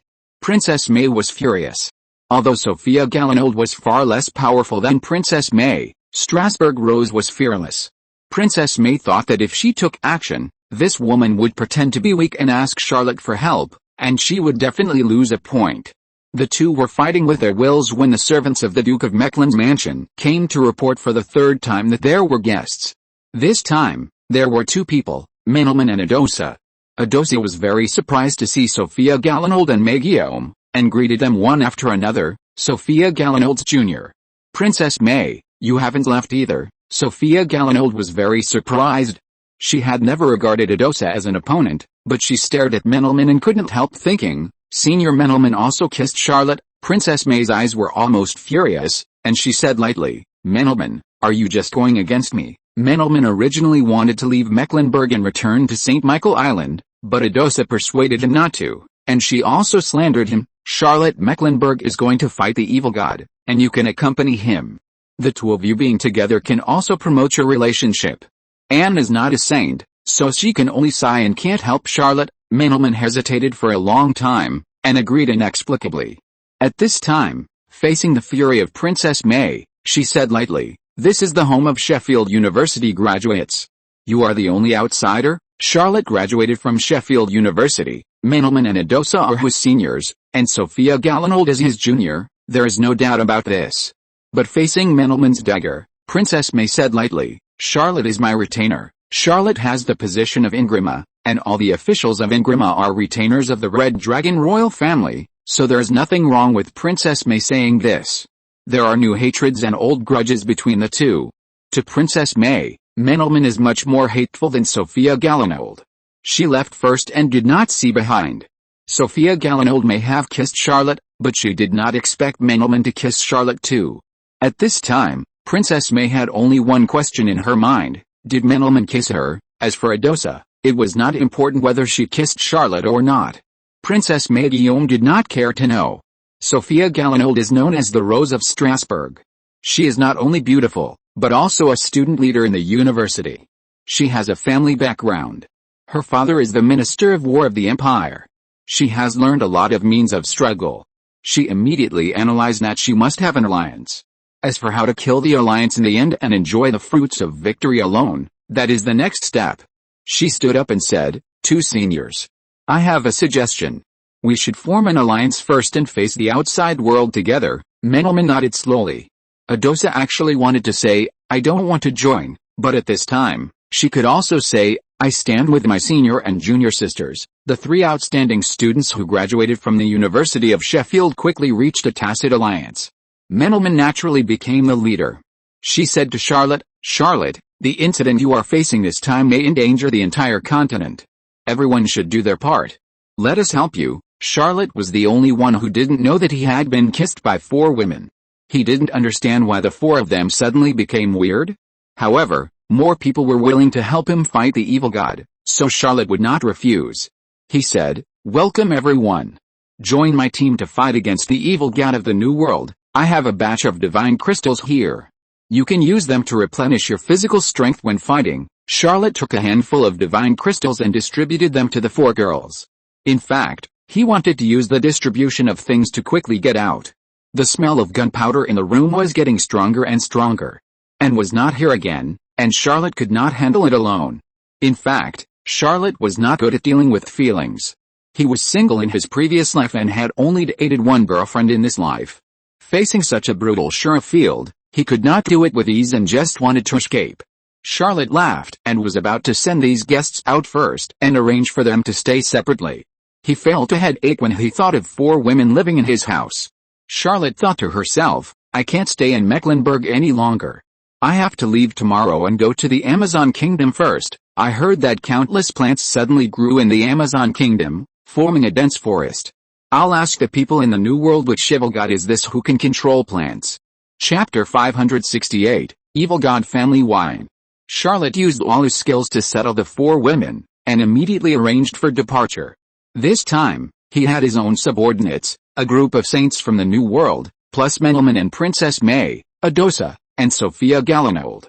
Charlotte really felt that not only was the evil god afraid, but even he himself was afraid. This time, Charlotte did not plan to use the army or the fleet. Now his ghost fleet has been split up and used as frigates and cargo ships. After all, most ghost ships are merchant ships themselves and are distributed to different transport fleets. So he did not plan to bring hundreds of ghost ships. Although it was impressive enough, 2 legendary warships were still enough to fight against the evil god. The Holy Light God Kingdom and Emilia, as well as the New World and his saints, plus Mecklenburg, Princess May, Adosa and Sophia Galanold were enough to go to war with the evil god. Charlotte worked all night and prepared all kinds of supplies. Seeing that the sky was about to dawn, he sent someone to gather people. He simply did not leave the Holy Light Kingdom. He took a nap on the sofa in his captain's room. When he woke up, he found that there were 4 more blankets on his body. Charlotte had no idea what was going on. He took out the logbook and communicated with Amin to ensure that everything on the Holy Light Kingdom was normal and could go to sea at any time. He also sent a big lingmo to count the number of people and ensure that everyone was on board before ordering to set off. After several consecutive wars, the Holy Light Kingdom has changed a lot. Although Charlotte could not know all the upgrades of this legendary warship, he knew some of the upgrades, such as this legendary warship could appear in another space. Charlotte had already asked Romeus, and Romeus did not know which evil god was good at manipulating plants. Among the 36 great evil gods in the New World, there was no one who was good at manipulating plants. This is good news, which means that the evil god that invaded the Amazon kingdom with the immigrant fleet is not one of the 36 great evil gods, and may not be so fierce. But this is also bad news, which means that Charlotte has no way to formulate corresponding tactics in advance, although he has never formulated any great tactics before. Charlotte also has another choice, which is to enter another space and ask those authentic divine creatures. He guessed that they must know. Although this is a bit risky, Charlotte hesitated for a moment, and still entered another space after the 2 legendary warships set sail. The Holy Light Kingdom is in another void. It is a towering palace floating on the sea, with endless black sky above its head. It was the first time that Charlotte entered this space in a non-combat state. He couldn't help but look at it for a while. The seemingly peaceful endless black sky suddenly saw a meteor passing through the sky. Charlotte couldn't help but be curious and looked carefully. Under the pure white light, a huge skull was sleeping in the light. It looked extremely holy, but how could a skull as huge as a mountain be close to the holy level? Charlotte was thinking wildly when his chest suddenly cracked and countless eyes came out. A weak voice shouted, "Dad!" Don't look at Wong Damasir. Charlotte hurriedly lowered her head and saw that there was a holy skull in each of these eyes. In the eye sockets of these skulls, scorching white flames were burning, and the eyes exploded one by one. When all the eyes that came out of his chest exploded, Charlotte's forehead was covered with sweat. He could sense that if Amen had not replaced him with himself, his fate would not be much better than those eyes. He should have been the one who would be burned by the evil power of the skull. Charlotte did not dare to look up again. The last time he faced countless evil gods, he only improved his spirituality a little. It was obvious that the serpent of fate protected him. And not only this time, as long as he was in the real world, he had the protection of the 9 righteous gods, which infinitely weakened the power of the evil gods. But in this space, the power of the evil gods could be transmitted. He almost died just now. Charlotte said sincerely, Amen, my son, thank you. Amen did not say anything for a long time. Charlotte felt even more ashamed. He thought Amen took on the power of Wong Damasir in order to replace him. He was severely injured and could not respond for the time being. The huge skull had been very quiet the whole time, as if it had no feelings, as if everything that had just happened had nothing to do with it. But at a certain moment, 2 huge eyeballs suddenly appeared in its empty eye sockets. These 2 eyeballs were even made up of countless small eyeballs. They grew in the empty eye sockets of this evil god, which was indescribably weird and inexplicable. The huge skull, which was like a hill, suddenly let out a silent scream, and its eye sockets suddenly exploded. Countless crystal white broken bones flew out, wrapped around the 2 weird eyeballs, and separated from the pure white light. On the Holy Light Kingdom, in an empty yard, Amen looked at the endless black sky with a bit of loneliness, muttering to himself, Dad tried his best to attract Wong Damasir, but I missed the chance to capture him. Just now, it was just a little bit. If he had revived a little later, the big skull would have been mine. Amen opened his little hand, and in his little hand, there were countless broken bones. He looked at these broken bones, and felt greed and longing. He opened his mouth and swallowed them all. After eating these broken bones, Amen's eyes became more bright. Charlotte had found Amabella at this time. What was not a war was that the 5 divine creatures of the Holy Light Kingdom would not be together. Amabella was alone, in a very luxurious palace, looking at the sky with a sense of loss. The palace where he lived was full of blood servants. Charlotte could even recognize that some of the blood servants were enemies who died in the previous wars. Well, it doesn't matter. Charlotte coughed lightly, and before he could say anything, Amabella turned around in surprise and joy, almost jumping into his arms. Charlotte was terrified, and his hair stood on end.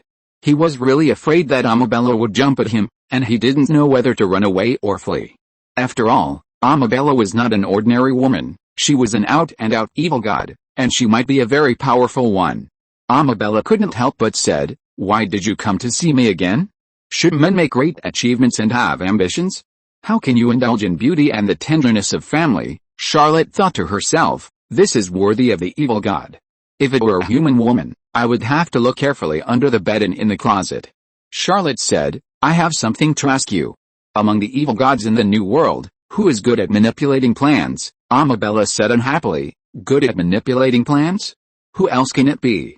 Isn't it that little bitch Dabo Kiloaruo? Charlotte was shocked and said, Dab Kiloaruo is on the Holy Light God, but the evil god is in the Amazon Kingdom. Amabella said hatefully, he competed with me for the authority of the mother goddess of reproduction, but someone took the opportunity to steal his home, cut off his body, and stole his authority to manipulate plants. Charlotte asked in surprise, why is what he said different from what I said? Amabella said, of course that little bitch is lying to you. Charlotte never expected this answer.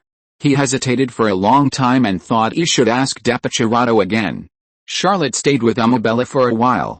He didn't know what to say to this evil god. Amabella's memory was completely tampered with. Charlotte was regarded as her husband and Amen as her child. She also gave birth to Amelia for Charlotte, but Charlotte knew that all this was not true. He didn't know what kind of power could tamper with Amabella's memory. After saying goodbye to Amabella, he soon found the ancient Maduro tree. Under this huge evil god ancient tree, Dapachirato wore a crown of flowers and really taught a group of great lingmas and taught them a strange magic. When Charlotte appeared, Dapo Kiloaruo left behind those big demons, walked over with a smile, greeted Charlotte, and held Charlotte's shoulders with his hands, just like the most gentle wife massaging her tired husband who came home. But Charlotte could sense that Dapokiloato wanted to put a flower crown on his head several times. Charlotte didn't dare to wear this thing. Sun Wukong wore the tight hoop, and there was a day when he became a Buddha and took it off. If he wore Dapokiloato's flower crown, he would be finished on the spot, and he would not be able to wait until the day he took it off. Charlotte asked the question directly, "Are there other people in the New World who have the authority over plants?" Dapokiloato smiled and said, "No one else. I am the only one who has the authority over plants in the New and Old Worlds. However, a long time ago, a bad guy took advantage of me leaving home and dismantled my body, causing me to lose most of my authority over plants. I still can't recover my strength. If I can recover my strength in my heyday, I can provide you with a steady supply of great spirit demons. Now you know how good they are, and you really need more great spirit demons, right?" Charlotte shook her head. In fact, it didn't matter whether there were great spirit demons or not. Without great spirit demons, his life wouldn't change much. Although they could transform into the most perfect women, Charlotte herself didn't like them. Facing the temptation of Dapokiloato, he was indifferent and said, "I don't need so many great demons, but I want to know how to get your authority back." Dapokiloato was surprised and happy, and asked, "Do you know the whereabouts of those thieves? I can tell you the way to get my authority back. As long as you can throw my stolen body onto the Holy Light Kingdom, I can restore my strength and even suppress Amabella. I will never let you return home again. I will welcome you back every day." Charlotte thought to herself, "I don't want to come back." Chapter 569, Miss Sophia Galinold is not a humble person. After escaping from another space, Charlotte returned to the Holy Light Kingdom, feeling a little complicated. He had long known that the 5 divine creatures that made up the Holy Light Kingdom must have some defects and were not perfect. This was the first time he had come into contact with their secrets. Charlotte shook the copper bell in the room and called a big lingmo in. This big lingmo was dressed up in a gorgeous way, just like the top-looking cosplays that can be seen everywhere in comic exhibitions. Charlotte asked her to help him prepare a meal. He had been busy all night and entered another space again. He was very exhausted and needed to replenish his energy. The wisdom, personality, speech and behavior of the big lingmo were the same as those of normal humans. They could even explore extraordinary roads and possess extraordinary abilities. On the Holy Light Kingdom, there was no way to bypass these big lingmas, and they often had to fight evil god-level battles. Charlotte used them as crew members.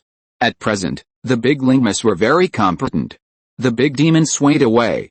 Charlotte looked at her background and suddenly had a feeling that the big demons were a bit rampant. "I have to control their range of activities. In the future, in addition to Hot Spring Mountain and Mecklenburg University, there will be at most 3 or 5 places for the big demons to provide appropriate services. The rest of the places must be banned. After all, they are the work of Dapokiloato, so we need to be careful." Charlotte could sense that the power of the Holy Light Kingdom was constantly increasing. The other divine creatures had not yet shown their power, but Dapokiloato's performance was very obvious, and the number of big demons was increasing day by day. A few minutes later, Charlotte did not wait for the big demon to come back, but Sophia Galinold knocked on his room with a tray of food. Charlotte hurriedly said, "Why are you doing this?" Sophia whispered, "I wanted to see if you were awake, and bring you some food." Miss Galinold smiled and asked, "Won't you invite me to lunch?" Charlotte glanced at the plate, and rang the copper bell in the room, asking the service demon to send 2 more lunches. At this time, the 2 legendary warships had just left the port, and the sea was calm. Charlotte suggested going to the terrace to eat in the sea breeze, and Sophia readily agreed. Charlotte opened a bottle of wine that should be very expensive, but he didn't recognize it at all, and poured a glass for Sophia Galinold, and said, "Junior sister, do you still want to go back to school?" Sophia smiled slightly and said, "I have already got my diploma." Charlotte said, "Oh," and was speechless. He was just trying to find a topic. Charlotte always felt comfortable when she was with Anne. They didn't talk about anything, but they had a lot to say. Although he and Sophia Galinold were very close, after all, they had fought side by side, but it was the first time for them to chat and eat together alone. Seeing Charlotte's slightly embarrassed face, Sophia Galinold smiled and brought up a topic, Mr. Mecklen. "Didn't you have any classmates when you were at Sheffield University?" Charlotte was even more embarrassed. Charlotte Mecklen was because she had dated too many women in the first half of her life. According to memory, there were at least dozens of them, most of them were noble ladies. And there were also 7 or 8 female classmates. Well, the past was unbearable to look back on. Charlotte even sometimes worried about what to do if she met old acquaintances when she was shopping with Anne. Fortunately, the god of luck seemed to always be with him. So far, he had not met those ladies he had had close contact with before. Of course, this also had a lot to do with the fact that he quickly moved out of the Savings Union apartment and was transferred from the central office. Charlotte's face turned slightly red, and Sophia thought he was shy. She thought to herself, why didn't I meet Mr. Mecklin in college? If I had met Mr. Mecklin earlier, what would have happened to Anne, a guy from gorgeous university? After the initial awkwardness, the two quickly found some common topics. After all, they graduated from the same university. They talked about the teachers, interesting things in the school, various gossips, and outstanding graduates of previous years. When Charlotte was in college, she was not outstanding. She didn't even get promoted to supernormal. She was not a celebrity. There were very few rumors about him at Sheffield University, but there were many rumors about Mendelman and Adosa. Sophia Gallinold rarely mentioned her own affairs. When she was in college, she was considered a student leader of that class, but Sophia realized that Charlotte's college life was not glorious, so she never mentioned her own affairs in college. When Charlotte was having lunch with Sophia Gallinold, he occasionally felt vaguely that the girl in front of him was very familiar to him, but he soon realized that it was an illusion. When the two chatted and ate, Sophia Gallinold was always quietly eliminating his defenses and breaking his guard bit by bit. Sophia Gallinold would even point to a seabird and let Charlotte see it. She would stand up and wave excitedly. When she sat down, she would quietly pull the chair closer to Charlotte. At this time, on another deck of the Holy Light Kingdom, Mendelman, Adosa, and May Guillaume were confronting each other.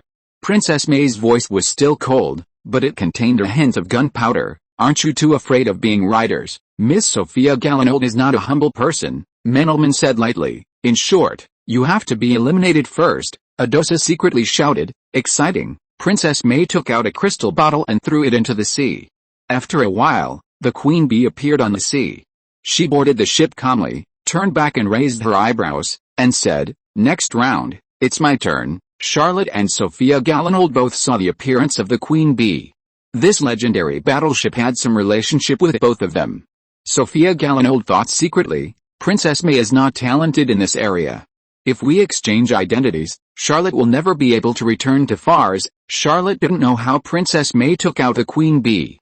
He was going to have lunch with Sophia Gallinold, so he went over to ask. The Amazon Kingdom and the Duchy of Mechlin are located at the two ends of the Old World. If Charlotte wants to go to the Amazon Kingdom, she needs to cross the Red Dragon Strait. During this period of sailing, Charlotte had a very difficult time. Every day, he would be alone with a girl for no apparent reason. He really couldn't figure out what the three girls were thinking.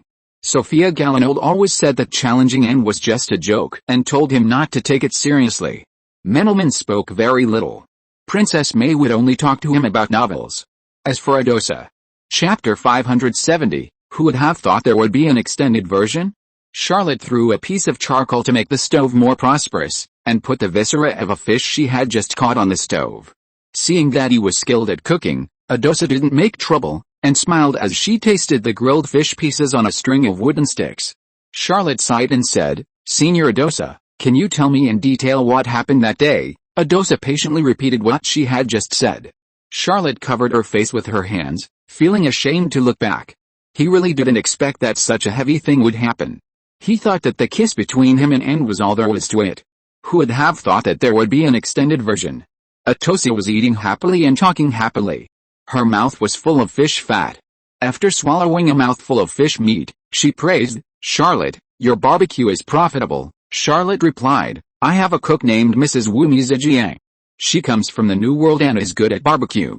I learned a little from her. When Charlotte said this, she thought of her home at number 58 Elysee Field Street, Mrs. Nancy, Mrs. Wumi Zhejiang, and 3 clever cats. She couldn't help thinking, after a while, I'd better have someone take them to Mecklenburg. After all, they are my old servants and it's easier to use them. The two of them were on the belly of a deep-sea giant fish with a white belly floating on the sea. Charlotte didn't know why. She was a little afraid to be with Princess May, Mendelman, and Sophia Gallinold. Instead, she seemed more relaxed with Adosa. Especially when he knew that this senior sister didn't kiss him secretly, he felt more relieved. Adosa also felt that there were too many outstanding women around Charlotte, and she couldn't get in between them. Moreover, she and Charlotte had no ambiguous relationship, and had given up on close contact. The two of them sneaked out, and instead had a feeling of being close friends, both knowing that the other was not interested in them. Charlotte opened a bottle of wine and cast a small spell to chill the wine. This was a spell from Arthur's Blood Clan's True Words, which he had learned recently for the convenience of life. The chilled wine was poured into the wine glass, and the fine ice chips collided with the glass, making a slight sound, which was pleasing to the eye. Charlotte drank it all in one gulp, took another bite of the fish skewer, and felt a little better. Adosa asked curiously, "How do you plan to deal with this matter?" Charlotte shrugged and replied, "I will marry Anne soon." "What else can I do?" Adosa said. "After marriage, it doesn't matter if you have several lovers, in the 5 empires, now it's the 4 empires. No matter which country in the old continent, it's not a big deal for nobles to have some lovers. You just need to remember not to have too many illegitimate children. According to the laws of the continent, illegitimate children can also get some property, although most illegitimate children can only get 1% to 5% of the property. If the number of these things increases, your territory will not be enough to divide." Charlotte was surprised. "How could I have an illegitimate child?" Adosa said curiously. "Didn't you promise to have children with Mecklenburg, Princess May, Sophia Galinold and others? Their bet is who will give birth to a child with the surname Mecklenburg first. There must be a first and a second, but there will definitely be no none, right?" Charlotte was even more shocked and said, "I didn't agree. I will never have an illegitimate child." Adosa shook her head and decided not to discuss this matter with this idiot. With Mecklenburg's unparalleled elegance, Princess May's beauty, and the beauty of Strasbourg rose, how many men can resist? Although Charlotte said it seriously, Adosa didn't believe it. She was actually very curious about who would give birth to a child with the surname Mecklenburg first. Adosa thought to herself, however, their children should not want Charlotte's property. These 3 girls are all women with a lot of family background. Princess May, as the eldest princess of the Ingrima Empire, is rich, needless to say. She is the one who can legally inherit part of the Ingrima royal family's property. Mecklenburg is now the number 1 in the Fars Empire Navy, and he has robbed almost all the pirates in the Giant Whale Sea. There is no need to think about how rich the pirates are. Although Sophia Galinold was a little inferior, her father, the Minister of War of the Empire, had survived several rebellions and 2 generations of dynasties, and the Galinold family had always been able to stand shoulder to shoulder with the Breton family. Moreover, Sophia Galinold herself was also a rising star in the Imperial Navy. Now, most of the Fars Imperial Navy had turned to Sophia. There was no other way. Mecklenburg was a force he had pulled together. Charlotte's fleet was almost not from Fars. Grand Duchess Miso had turned to Baron again. The Fars Royal Navy could only turn to Sophia. Charlotte ate a few skewers of fish meat, stomped her feet, and the deep-sea giant fish under her feet immediately rotted and finally sank into the sea. Adosa had already soared into the air, holding his rapier, and said with a smile, "Tomorrow, Mecklenburg will accompany you, right?" Charlotte nodded and said, "Tomorrow, I must solve this matter. I can't let this situation continue." Charlotte left Adosa behind and flew to the Holy Light Kingdom. Adosa knew that he was afraid of misunderstanding, so he deliberately waited for a while before chasing after him. As soon as she approached the Holy Light Kingdom, she saw a man covered with job vines blocking the front of the 3 legendary warships. Charlotte came back early and had already fought with this man. After Charlotte was promoted to the 20th level, she used all the energy for the promotion on the mirror spirit, and only the remaining energy was used to increase the blood flame. If she didn't pull people into the mirror world, it would not seem to be much of an improvement, but the energy would be more powerful. But the man with vines growing all over his body would recover instantly no matter how much he was injured. Charlotte cut his body open repeatedly, but failed to seriously injure him. As soon as Adosa landed on the deck, she saw the saints of the New World, the saints under Charlotte, Mecklenburg, and Princess May Guillaume all watching the battle. She couldn't help but ask, "Where do these enemies come from?" Abelia smiled and said, "These are the tree gods. When we were in the New World, some people encountered tree gods. They were very difficult to deal with and had no humanity at all. They were not human. Originally, no one knew which evil god had made the move. Charlotte said it should be Dabkaloato. Dabkaloato was an evil god who had fallen long ago. I didn't expect that the centipede was still alive and well. And there were still some remains, and they were controlled by someone. Chapter 571 Ancient Midori Religion. After a round of fierce attacks, Charlotte retreated several kilometers, sorting out the boiling bloody glory in her body and restoring its balance. He shouted in surprise, "Classical alchemy!" The tree god moved his body. Although he still maintained his human form, he did not look like a human at all. He made a deep voice and shouted, "It is the highest achievement of classical alchemy, human alchemy." Charlotte was even more surprised and asked, "Did you refine the remains of the evil god into your body? How can a mortal body bear it?" The tree god laughed strangely and said, "This is the biggest secret of our Gumadoro sect. If you are willing to lead your men to join us, I can tell you." When the tree god was patrolling on the sea, he found Charlotte's 3 warships. He looked down greedily and thought to himself, "If I can take over these 3 warships, it doesn't matter even if I tell him the secret. Anyway, without the remains of the Gumadoro tree, this kind of operation cannot be performed. What's more, to perform this kind of operation, you need the best alchemist, and you can't find it at all." Charlotte thought to herself, "What a small secret, just what dozens of saints and 3 legendary warships. This thing must have damaged its brain during the transformation, and maybe its soul is broken. Who knows what is occupying its body now?" Alchemists in this world, as long as they reach the highest level, will attack themselves. Classical alchemy loves self-alchemy, which is commonly known as human body alchemy. Classical alchemy pursues artificial goods, which is to replace one's flesh and blood with metal machinery to achieve the purpose of prolonging life. The wealth of the nobles in the old continent mostly comes from taxes, and the funds are not abundant. There is no way to continue to invest in the bottomless pit of alchemy, so the development of alchemy is still very slow.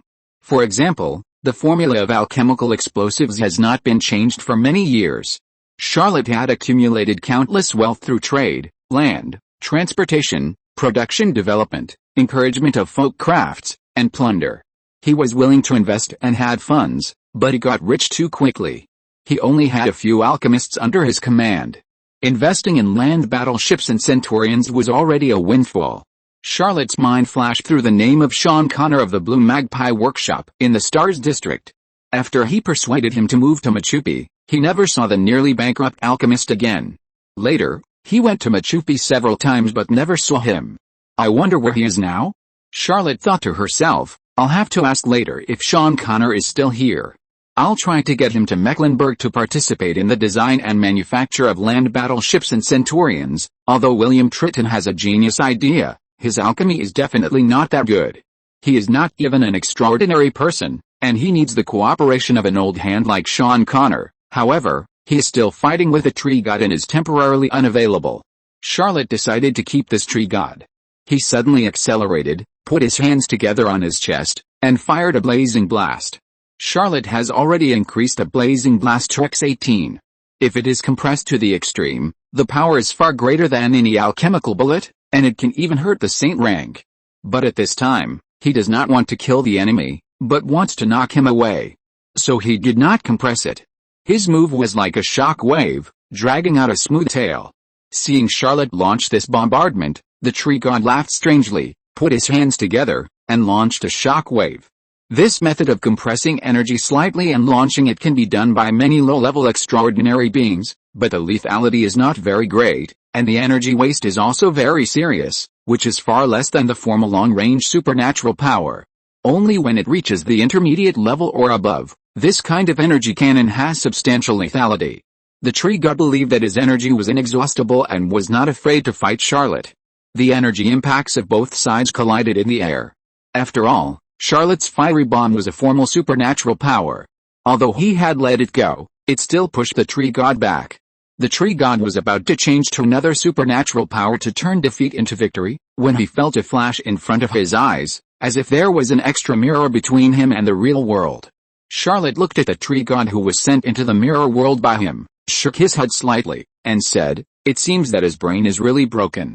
Such a simple trick can also fall. When Charlotte was fighting with a tree god, he had already ambushed several magic mirrors in the void.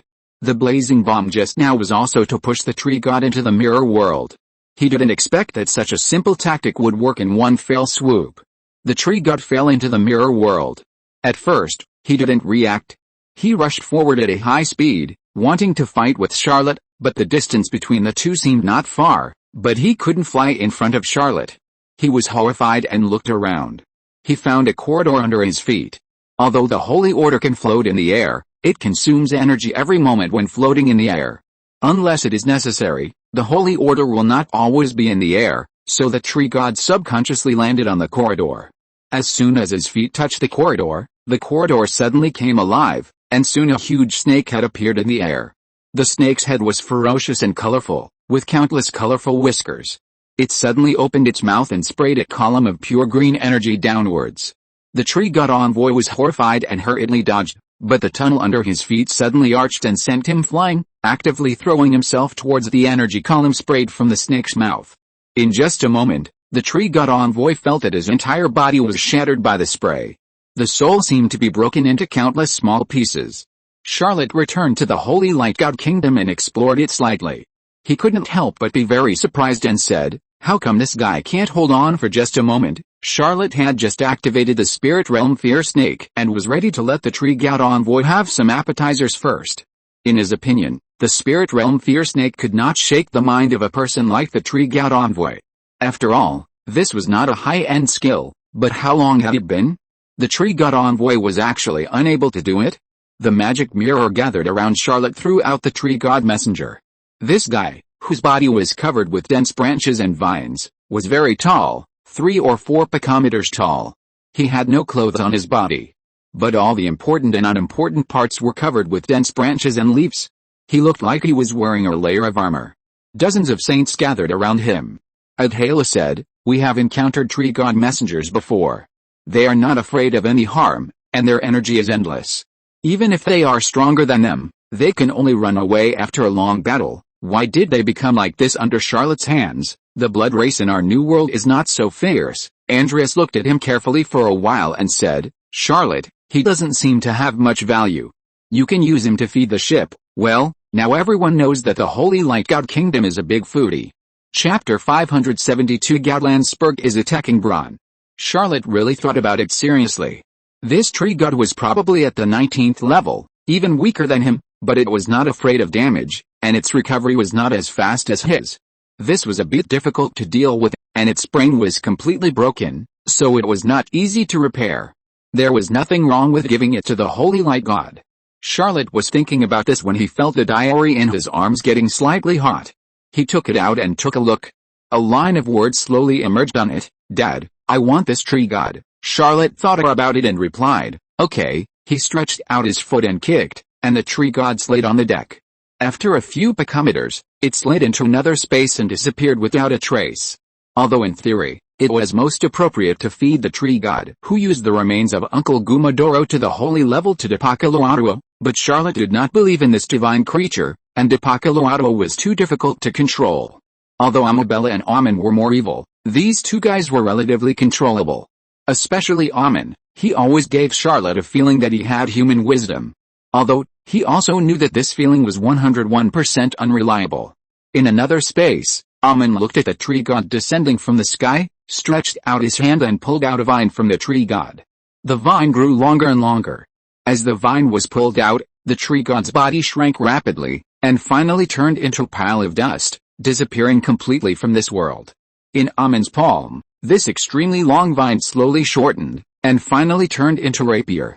Behind Amen's head, his little face was full of smiles, and he murmured to himself, "Dad still loves me. He is willing to give me gifts. Dad still loves me. He is willing to give me gifts. I must be Dad's biological child, and I am definitely not the bastard that those little bitches Dapo Kiloaruo, Yvonne, and Vasuji said. I will kill them sooner or later. This family has Mom, Dad, and me, and a sister is enough." Gareth? Forget it, count him in 2. Although Amen is a little young, he looks quite heroic standing there with a rapier in his hand, especially this face. If he appears outside, many people will say that he looks like Charlotte. Charlotte often sees Amen, but she didn't notice it. But if she really compares them, she will definitely notice that the Amen she saw for the first time and the Amen now have completely different faces. Charlotte was about to discuss with her subordinates how to attack the Amazon Kingdom, when a great demon ran over in a hurry and shouted, The magic alchemy communication has spit out an urgent information. The Amazon kingdom has attacked the 3 surrounding countries at the same time. Charlotte was shocked, but before she could deal with this explosive news, a second great demon ran over in a hurry and said, Godlandsberg is attacking Baron and has occupied 7 cities. Charlotte asked hurriedly, where did the information come from? The 2 great demons who delivered the message answered together, Byron, both pieces of information are from Baron. Charlotte's heart sank slightly, and she hurriedly led everyone to the conference room to prepare for a meeting to discuss the new emergency. During the meeting, several pieces of intelligence came in succession, from Ingrima, Fars, the Lionheart dynasty, and 6 countries in the Old World. Wars had broken out in these countries. Well, there is another country that asked the Duke of Mecklenburg for help. This small country is Parmas. Parmas borders Moldova, separated by the Gondian Mountains. Because it is difficult for the army to pass, it has been quite peaceful with the Principality of Moldova for hundreds of years, and there have even been several collaborations in history to jointly eliminate bandits. One side of Parmas border is the Gondian Mountains. Except for Moldova, the other 2 bordering countries are also small countries. They do not have the ability to launch a national war, so they have always been relatively independent, never relying on big countries, and never forming alliances with other countries. But when one of their neighboring countries, the Amazon kingdom, was destroyed, the rulers of Parma panicked. When the Amazon kingdom began to attack another neighboring country, Parma could no longer sit still. They did not dare to help their neighboring country. After all, these immigrants from the New World were too fierce, and there were no powerful characters in their country. But they also knew that if they did nothing, they would only wait for death. They did not want to sit back and watch their demise. So they thought of asking Moldova for help. Yes, they did not have a deep friendship or connection with the other countries on the continent. They thought of the fiancée of the Grand Duchess of Moldova, Charlotte, who was a famous general on the continent, so they sent a letter for help and stated in the document that they were willing to cede the Gons Mountains belonging to them as a reward.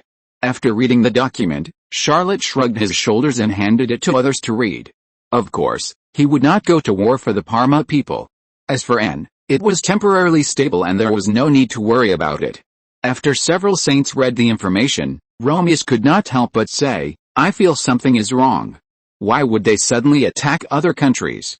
Have they summoned the evil god's clone? But the evil god's clone is not under control and generally will not leave the nest it occupies. Several saints from the New World raised doubts. The saints on Charlotte's side also had the experience of fighting with the fire evil god Enlulu and exploring the Agulhas Sea with Charlotte. Moreover, they were on the Holy Light God and were not unfamiliar with the evil god. After exchanging opinions, Romius said to Charlotte, I don't recommend that we immediately enter the Amazon kingdom. We need more information to formulate a suitable strategy. I suggest that we organize a small team of 5 people to explore the situation in the Amazon kingdom first. We can also send people to continue communicating with Parma, and perhaps we can get more information. When facing the evil god, please be cautious. Many times, there is no chance to regret. Andreas raised his hand and said, we are protected by the serpent of fate. Everyone has 10 chances to regret. Romius' face suddenly turned red. He was born in the New World and was at the peak of the Saint Order in the New World. He had come into contact with many evil gods, but he had never come into contact with the righteous gods. At this time, habitual thinking prevailed and he actually forgot the dawn of destiny bestowed by the serpent of fate. He was about to admit his mistake when Charlotte interrupted them and said, the dawn of destiny is extremely precious and there is no need to waste it casually. What's more, I have been diagnosing your lives. I hope that after countless wars, you can still stay at home and have the fun of watching your grandchildren play. Romius, Cresto, and I. Red Eagle suddenly raised his hand and said, count me in. Charlotte nodded slightly. Before she could point out the 5th name, the elephant man Agon said in a muffled voice, count me in, too. Chapter 573, Duke Mecklen's Harem War. Red Eagle and Agon have a common problem, that is, they joined too late. Others followed Charlotte through life and death, fighting side by side, but when the 2 joined, Charlotte was no longer short of saint-level personnel. Agon was better, but Red Eagle was simply suffocated. Although Charlotte directly gave her a fleet, she was only the commander, and this was because Charlotte lacked a serious naval commander, otherwise it would definitely not be her turn. The two of them happened to be the most ambitious and youngest saint level under Charlotte, and they would definitely not be willing to sink and become passers-by. Charlotte chose Romeo's because he was a peak saint level and the Speaker General of the New World Congress, and chose Cresto because he was powerful and the strongest card in Charlotte's hand. Red Eagle and Agon were afraid that it would not be their turn to fight. Charlotte smiled and said, "It's decided." Meneldman and Princess May both thought that Charlotte would click on her. Meneldman reached out and pressed Red Eagle's shoulder, saying, "Let me play this game." Red Eagle was about to resist, but his other shoulder was also pressed down by a hand. Princess May's faint voice came to his ear, "Meneldman is right." Charlotte could only say, "Sir Red Eagle, you stay first." He glanced at Agon and said, "Agon, please stay first." The saints of the New World Congress couldn't help laughing. They felt that this kind of meeting was too joyful. They could actually see the harem struggle of Duke Mecklen. Charlotte's subordinates all lowered their heads, pretending to see nothing. Some of the saints who followed Charlotte on the expedition to the Agar Sea all thought to themselves, "This is not the Duke's limit. If he plays too big, he can even create a few evil god harems, and it's the kind of real evil god harem that can have children." Romeo's was not dissatisfied with this combination. Like most saints in the New World, he carried all his wealth with him so that he could run away at any time. When encountering a powerful enemy, he would not lack weapons and could set off at any time. Cresto has always been alone and only carried weapons with him. As the leader of the Far's Royal Knights, all the details of his life are naturally taken care of by others. He only needs to fight and does not need any preparations. He believes that Charlotte will prepare everything for him. As a vassal, he will of course trust the monarch he serves. Meneldman and Princess May. Well, they definitely don't need to prepare. Let's not talk about Meneldman. Princess May has the queen bee. She has all the supporting facilities of this ancient magic warship, including a gold ring that can be controlled and a crystal bottle for docking. This magic warship of the Sherlock dynasty has a very large storage equipment. Charlotte himself is even more needless to say. Since he opened the infinite mirror world, he has gradually figured out the skills of hiding treasures in the mirror world. He even stored enough supplies to equip an army in the mirror world. Charlotte made a little arrangement and let Sophia Galana temporarily command the Holy Light Kingdom. As for the Emilia, there is no need to remind her at all. Emilia can manage her own ship. The 5 people did not choose to fly directly, but flew near the coastline, circled around, and planned to go over by land. When they were in the sky, Charlotte had seen that the entire Amazon kingdom was covered with vegetation. Even the sea near the land had countless greens and waves, like a giant ocean blanket, covering countless secrets. Romeo suddenly stopped in the sky and clapped his hands. An illusory picture appeared in front of him, with countless dazzling lights and strange runes flying in it. He looked at it for a long time and whispered, "We can't get in. There is a no-fly barrier here, and there are tests for the holy level. We will be detected as soon as we enter." Charlotte activated her insight ability and soon came to the same conclusion. The sky above the entire Amazon kingdom was covered with a layer of evil gods' power. Although they could definitely breaking in would have nothing to do with reconnaissance intelligence. Charlotte hesitated for a moment and said, "We can go in with a different identity." Romeo smiled bitterly and said, "What method can hide our saint-level power?" Charlotte said calmly, "The Beast God transformation technique created by Domitian." Romeus was greatly surprised and said, "Domitian has been to the old world, but his secret technique is very precious and he never passes it on easily." "You?" He glanced at Meneldman and suddenly woke up and said, "I understand." Charlotte didn't care what he understood, but just taught a Beastman transformation technique to the top saint level of the New World. Cresto had been working under Charlotte for a while and knew his good intentions in promoting the Beast God transformation technique. He tried to practice it for a while, but after learning that Antonio's practice time was shorter than his, he never mentioned it again. Meneldman and Princess May really didn't know the Beast God transformation technique, but the two of them learned the Beast God transformation technique very quickly. The 3 of them completed the practice of the Beast God transformation technique almost at the same time. Romeus chose the Elephant Man. He had a short nose on his face, but he was fat, had big ears, and a strong body, which naturally gave him a sense of style. Kratos chose the Lizard Man at random. After the transformation, he looked like a twin brother of the Black Dragon. There was no other way. The orcs he had the most contact with were either the Black Dragon or Agon. He always felt that the Lizard Man was a little better looking. Menelman chose the leopard woman, and Princess May also chose the leopard woman. Both leopard women were slender, with thin waists and long legs. They looked no different from ordinary humans, except that they had a pair of round ears and a little fluff on their faces, which made them more lovely. The leopard woman transformed by Menelman was about 70% similar to herself, but she looked much younger and even a little immature. Obviously, this senior sister Rose actually cared about age. Charlotte couldn't tell whether the leopard woman transformed by Princess May looked like her or not, as he hadn't seen Princess May's true face yet. However, Princess May didn't wrap herself in a black robe at this time.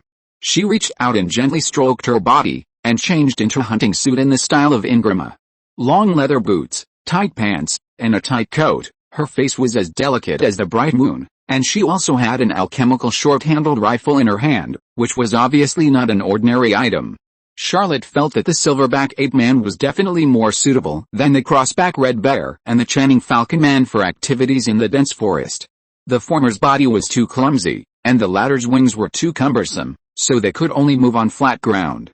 After he transformed into the silverback ape man, his bloodthirsty fighting spirit surged, and 2 runes appeared in succession. One was also violent, just like the crossback red bear warrior, and the other was thrown, which happened to match Charlotte's little skill, the flying knife technique. The flying knife technique was not a superpower, but just a skill. This skill could be practiced by everyone, regardless of race. Charlotte learned it from an orc assassin. If you're listening to this novel on a channel other than Fanfic World, it means they downloaded and uploaded it without effort. We cordially invite you to visit our channel, Mundo Fanfic Novelis. There you'll find the original version of this story and you can explore many other novels of various genres. We're waiting for you to immerse yourself in a world of incredible novels. Chapter 574, Menelman's Coffee and Princess May's Cushion. Charlotte Mecklen and the other 5 people patrolled in the air for half a day, found a suitable place, landed on the border of the Amazon Kingdom, and transformed into orcs, and began to set off for the capital of the Amazon Kingdom. Menelman and Princess May were not convinced by each other. After half a day, they awakened their bloodthirsty fighting spirit almost at the same time and stepped into the first level of transcendence. Romeus, who originally had little competitive mentality, could not help it. As a peak saint, he stepped into the strongest ranks in the world, and secretly had a little competitive mentality.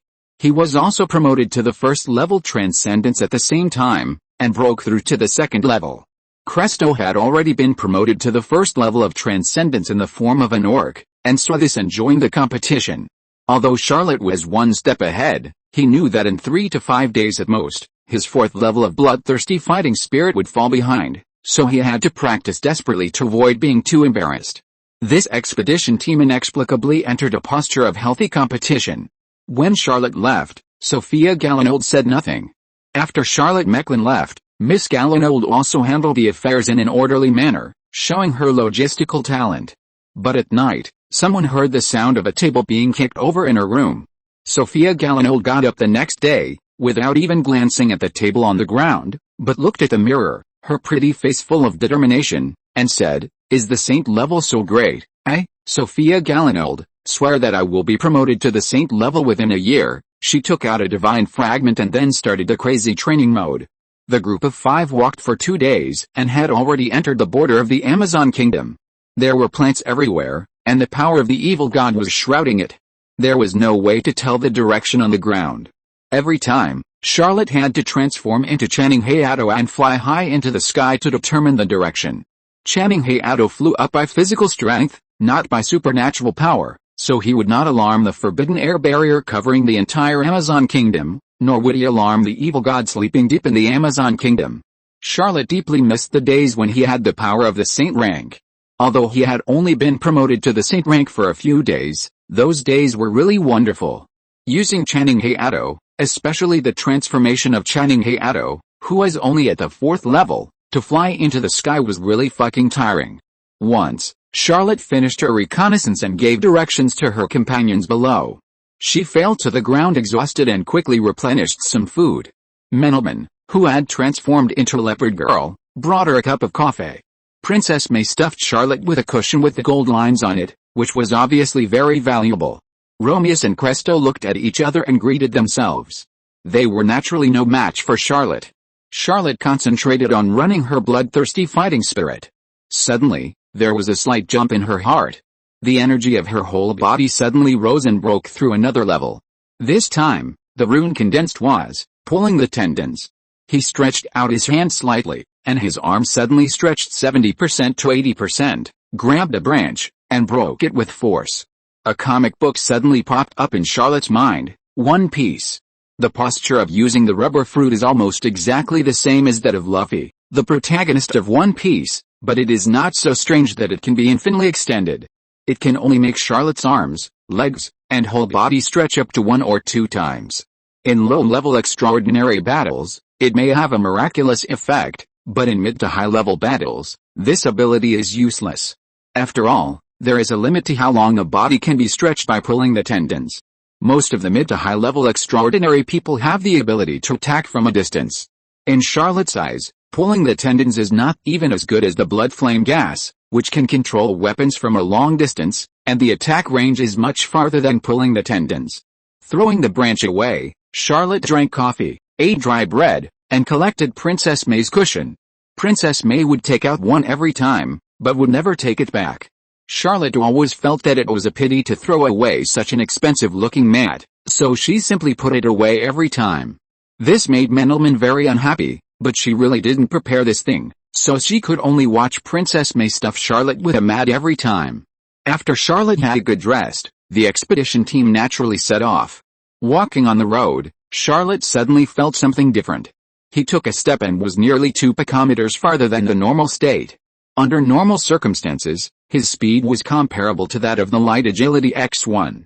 Charlotte could even feel that his strength was 70% greater, and he could even compete with a bear warrior who had turned on the bear power and was violent.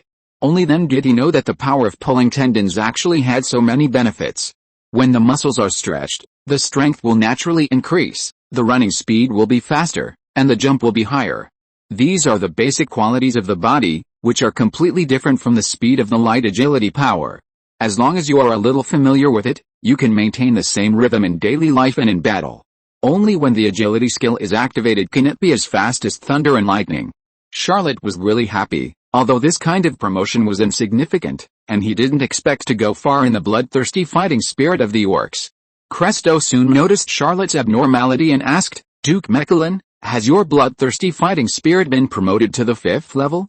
Charlotte nodded, and Cresto said lightly, it just so happens that I have also been promoted to the 2nd level. He opened his mouth and spit out a stream of black air, saying, it's just that the awakened power is a bit strange, with a little poison, but the damage is not very strong. Cresto said this lightly, and Romeo's, Mecklenburg, and Princess May were angry.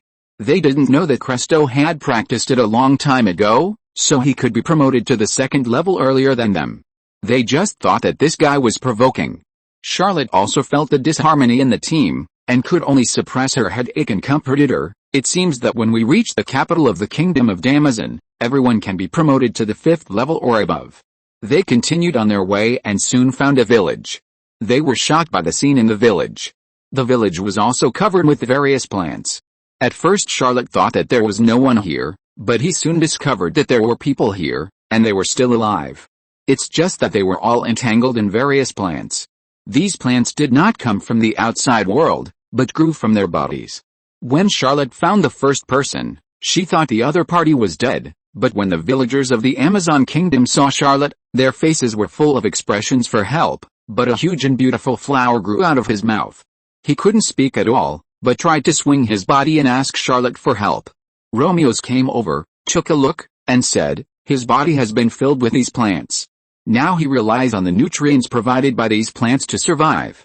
We can't save him. If we separate him from these plants, he may die. Charlotte nodded and agreed with what Romeo said.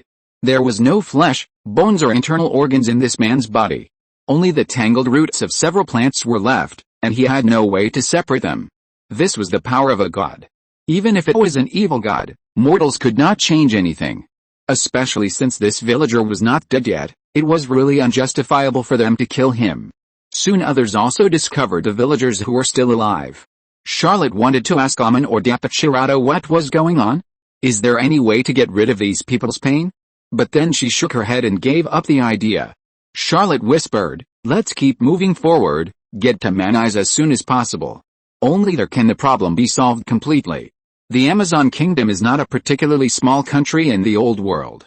Its area is roughly equivalent to that of the Principality of South Seraph and Behemoth combined. It is divided into 3 regions, each of which has only one city of scale. The capital, Manise, is the largest city in Amazon, with a population of 1/3 of the Amazon Kingdom. Therefore, Charlotte and the others can only know what the Amazon Kingdom has become when they arrive in Manise. Romeus, Cresto, Mecklenburg, and Princess May all silently agreed with Charlotte's opinion.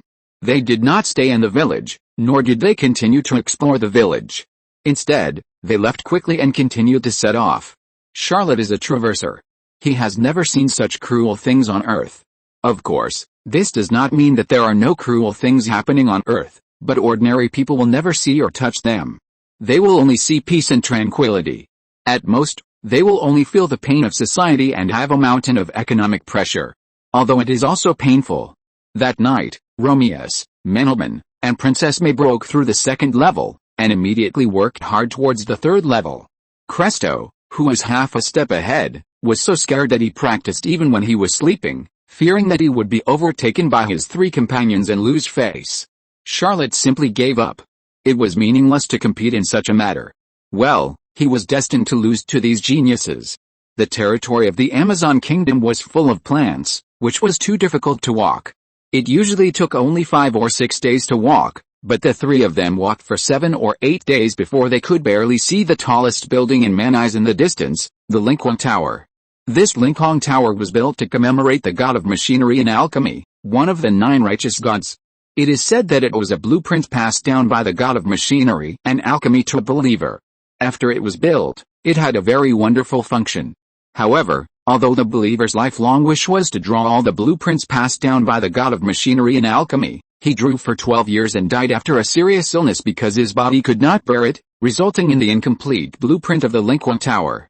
Although the king of Amazon Kingdom at that time invested resources enthusiastically in its construction, the Lincoln Tower was not built until the emperor died. The emperors of the following generations could not bear it and invested resources endlessly, reducing the investment in the Lincoln Tower generation after generation. In the end, the Lincoln Tower only built a shell, and the internal structure was 70% to 80% empty. Naturally, it did not exert any power, nor did it have any miraculous effects.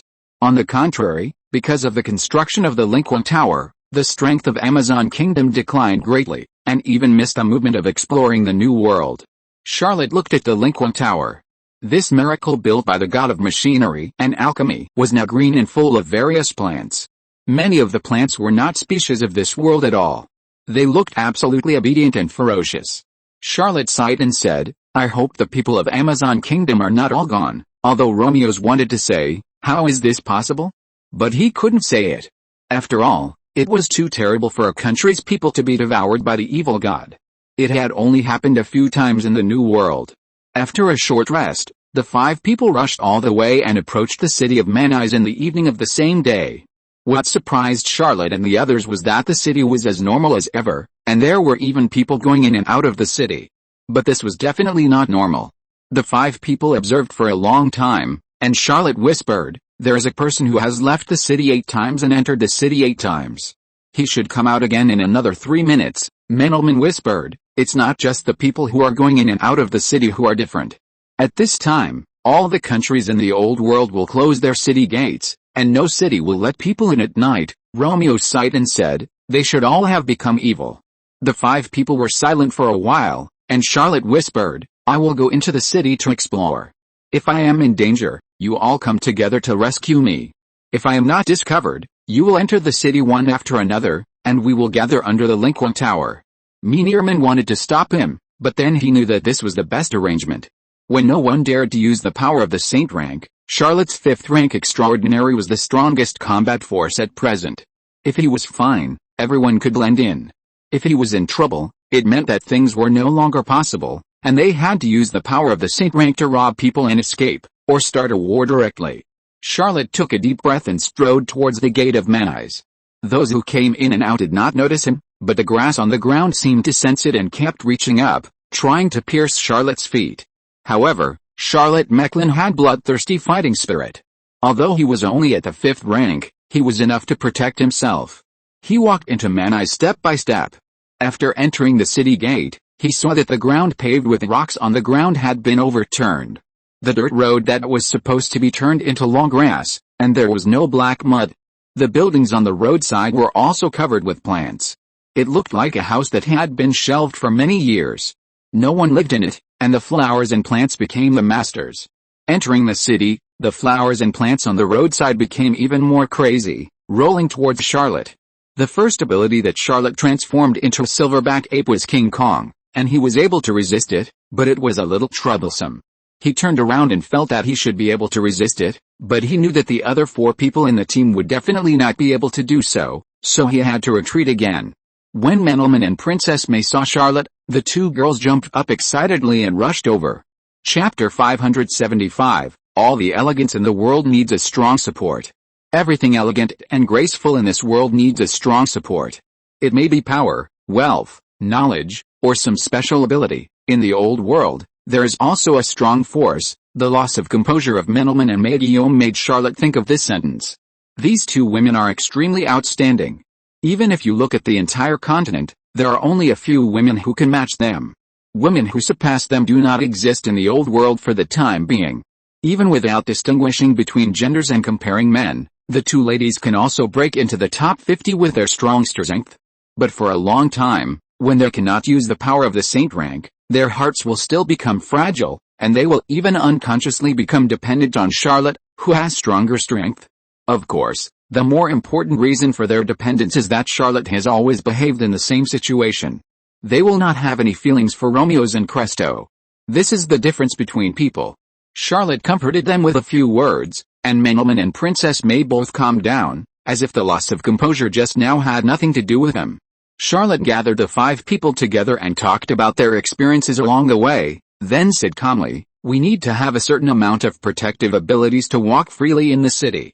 How many days can you all be promoted to the 5th level of bloodthirsty fighting spirit?" Romeo said proudly. "Give me another 7 days. Cresto couldn't help but said, 6.5 days. Before Mecklen spoke, Princess May had already said for her, "We too will never drag our feet. There is another way to say this. I'm sure you will be faster." Charlotte took a battle axe and cleaned the ground nearby, then performed the red bear transformation and moved a few boulders from nearby for daily rest.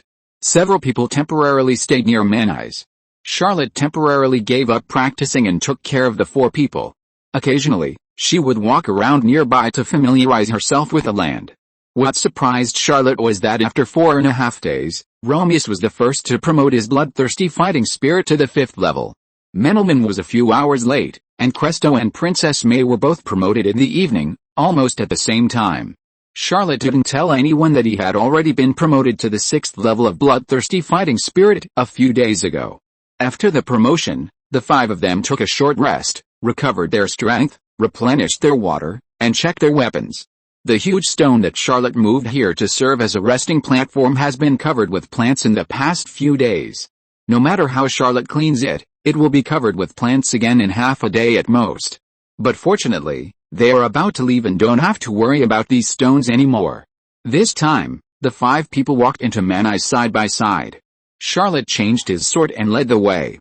Although they saw countless residents of Manai's on the road, they could see that these residents were not normal.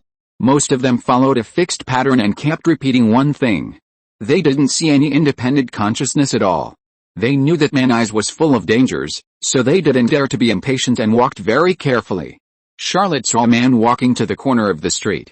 He was very surprised because the man would walk around the street every time and then come back here. He approached him, raised his foot, and kicked him down. Under his soles, countless green vines grew out. These vines kept waving, and some vines broke off on the ground. Mecklen said in shock, "Do they need to extend the tendrils of plants from the soles of their feet to replenish energy and maintain activities?" Charlotte looked around for a while and whispered, "I know why some people walk in a large area and some walk in a small area. You see, some people stand still and only extend branches from the soles of their feet, while some people's pants become bloated, and obviously they also grow from their legs, so they can replenish more energy." After Charlotte said this, the 4 people also observed this phenomenon. Charlotte was shocked. He knew that these New World people were good at manipulating evil gods, but he didn't expect that evil gods could be so evil. He ignored the man who fell to the ground and began to grow green all over his body, and led everyone to continue exploring the city. Soon they found a special place, where there was a small piece of bare flat land. Mecklenburg took a look and said, "I have been to the Amazon Kingdom. This is the city government office of Manis. Someone must have chosen to make a base here." They did not encounter immigrants from the New World along the way. Red Eagle originally guessed that they had been devoured by the evil god and no longer had their own consciousness, but when Charlotte saw this blank flat land, she knew that Red Eagle was wrong. These people from the New World still retained their self-identity. They were the ones who manipulated the evil god, not the evil god who had eroded them. Charlotte clenched her fists, feeling resentful in her heart, and cursed in a low voice, "What grudge do the people of the old world have against them? Do they want to exterminate a country?" Romeo's couldn't help but say, "People who believe in evil gods have no humanity. Most of us know that we and the evil gods are in a mutually beneficial relationship. We don't believe in evil gods and are full of vigilance against them. But some people are not like this. They believe in evil gods and think that everything the evil gods do is right. They have a naked hatred for their fellow human beings and wish to exterminate human beings so that the evil gods can enjoy them. Well, the reason why the New World has not been exterminated, it is still the evil gods who spontaneously oppose it, because if all people die, they will have no place to find food." Charlotte laughed dumbly and said, "People who believe in evil gods hate human beings more than the evil gods themselves." Romeo's replied, "Yes." Charlotte closed her eyes. Although he didn't want to admit it, what Romeo said was indeed the truth, and he could not refute the truth. At this time, more than 10 people walked out of the city government office in Manis, with simple smiles on their faces. A young man said, "The people of the old world are content with pleasure and are no longer worthy of ruling this continent. We have occupied the Amazon Kingdom and will soon be able to take over more countries and exterminate all the dirty creatures of the old world in exchange for the excellent humans of the new world." Romeo's looked embarrassed. He actually believed such remarks. But he really didn't think of exterminating the people of the old world. He was still rational and would not make such a decision that obviously violated his IQ. Another young man said, "In fact, it's a pity that many people died, especially those beautiful women. We don't have such soft and tender women in the New World. They are all rough women." The more than 10 immigrants from the New World laughed wildly. They suddenly reminded Charlotte of the New World immigrants who attacked Black Phoenix City. They also showed the same attitude. End of this chapter. Thank you very much for reaching the end. Don't forget to like. Looking for more exclusive content and immediate access? Subscribe to our Patreon. Remember, every like, subscription, or donation encourages us to continue. Thanks to everyone. See you in the next video.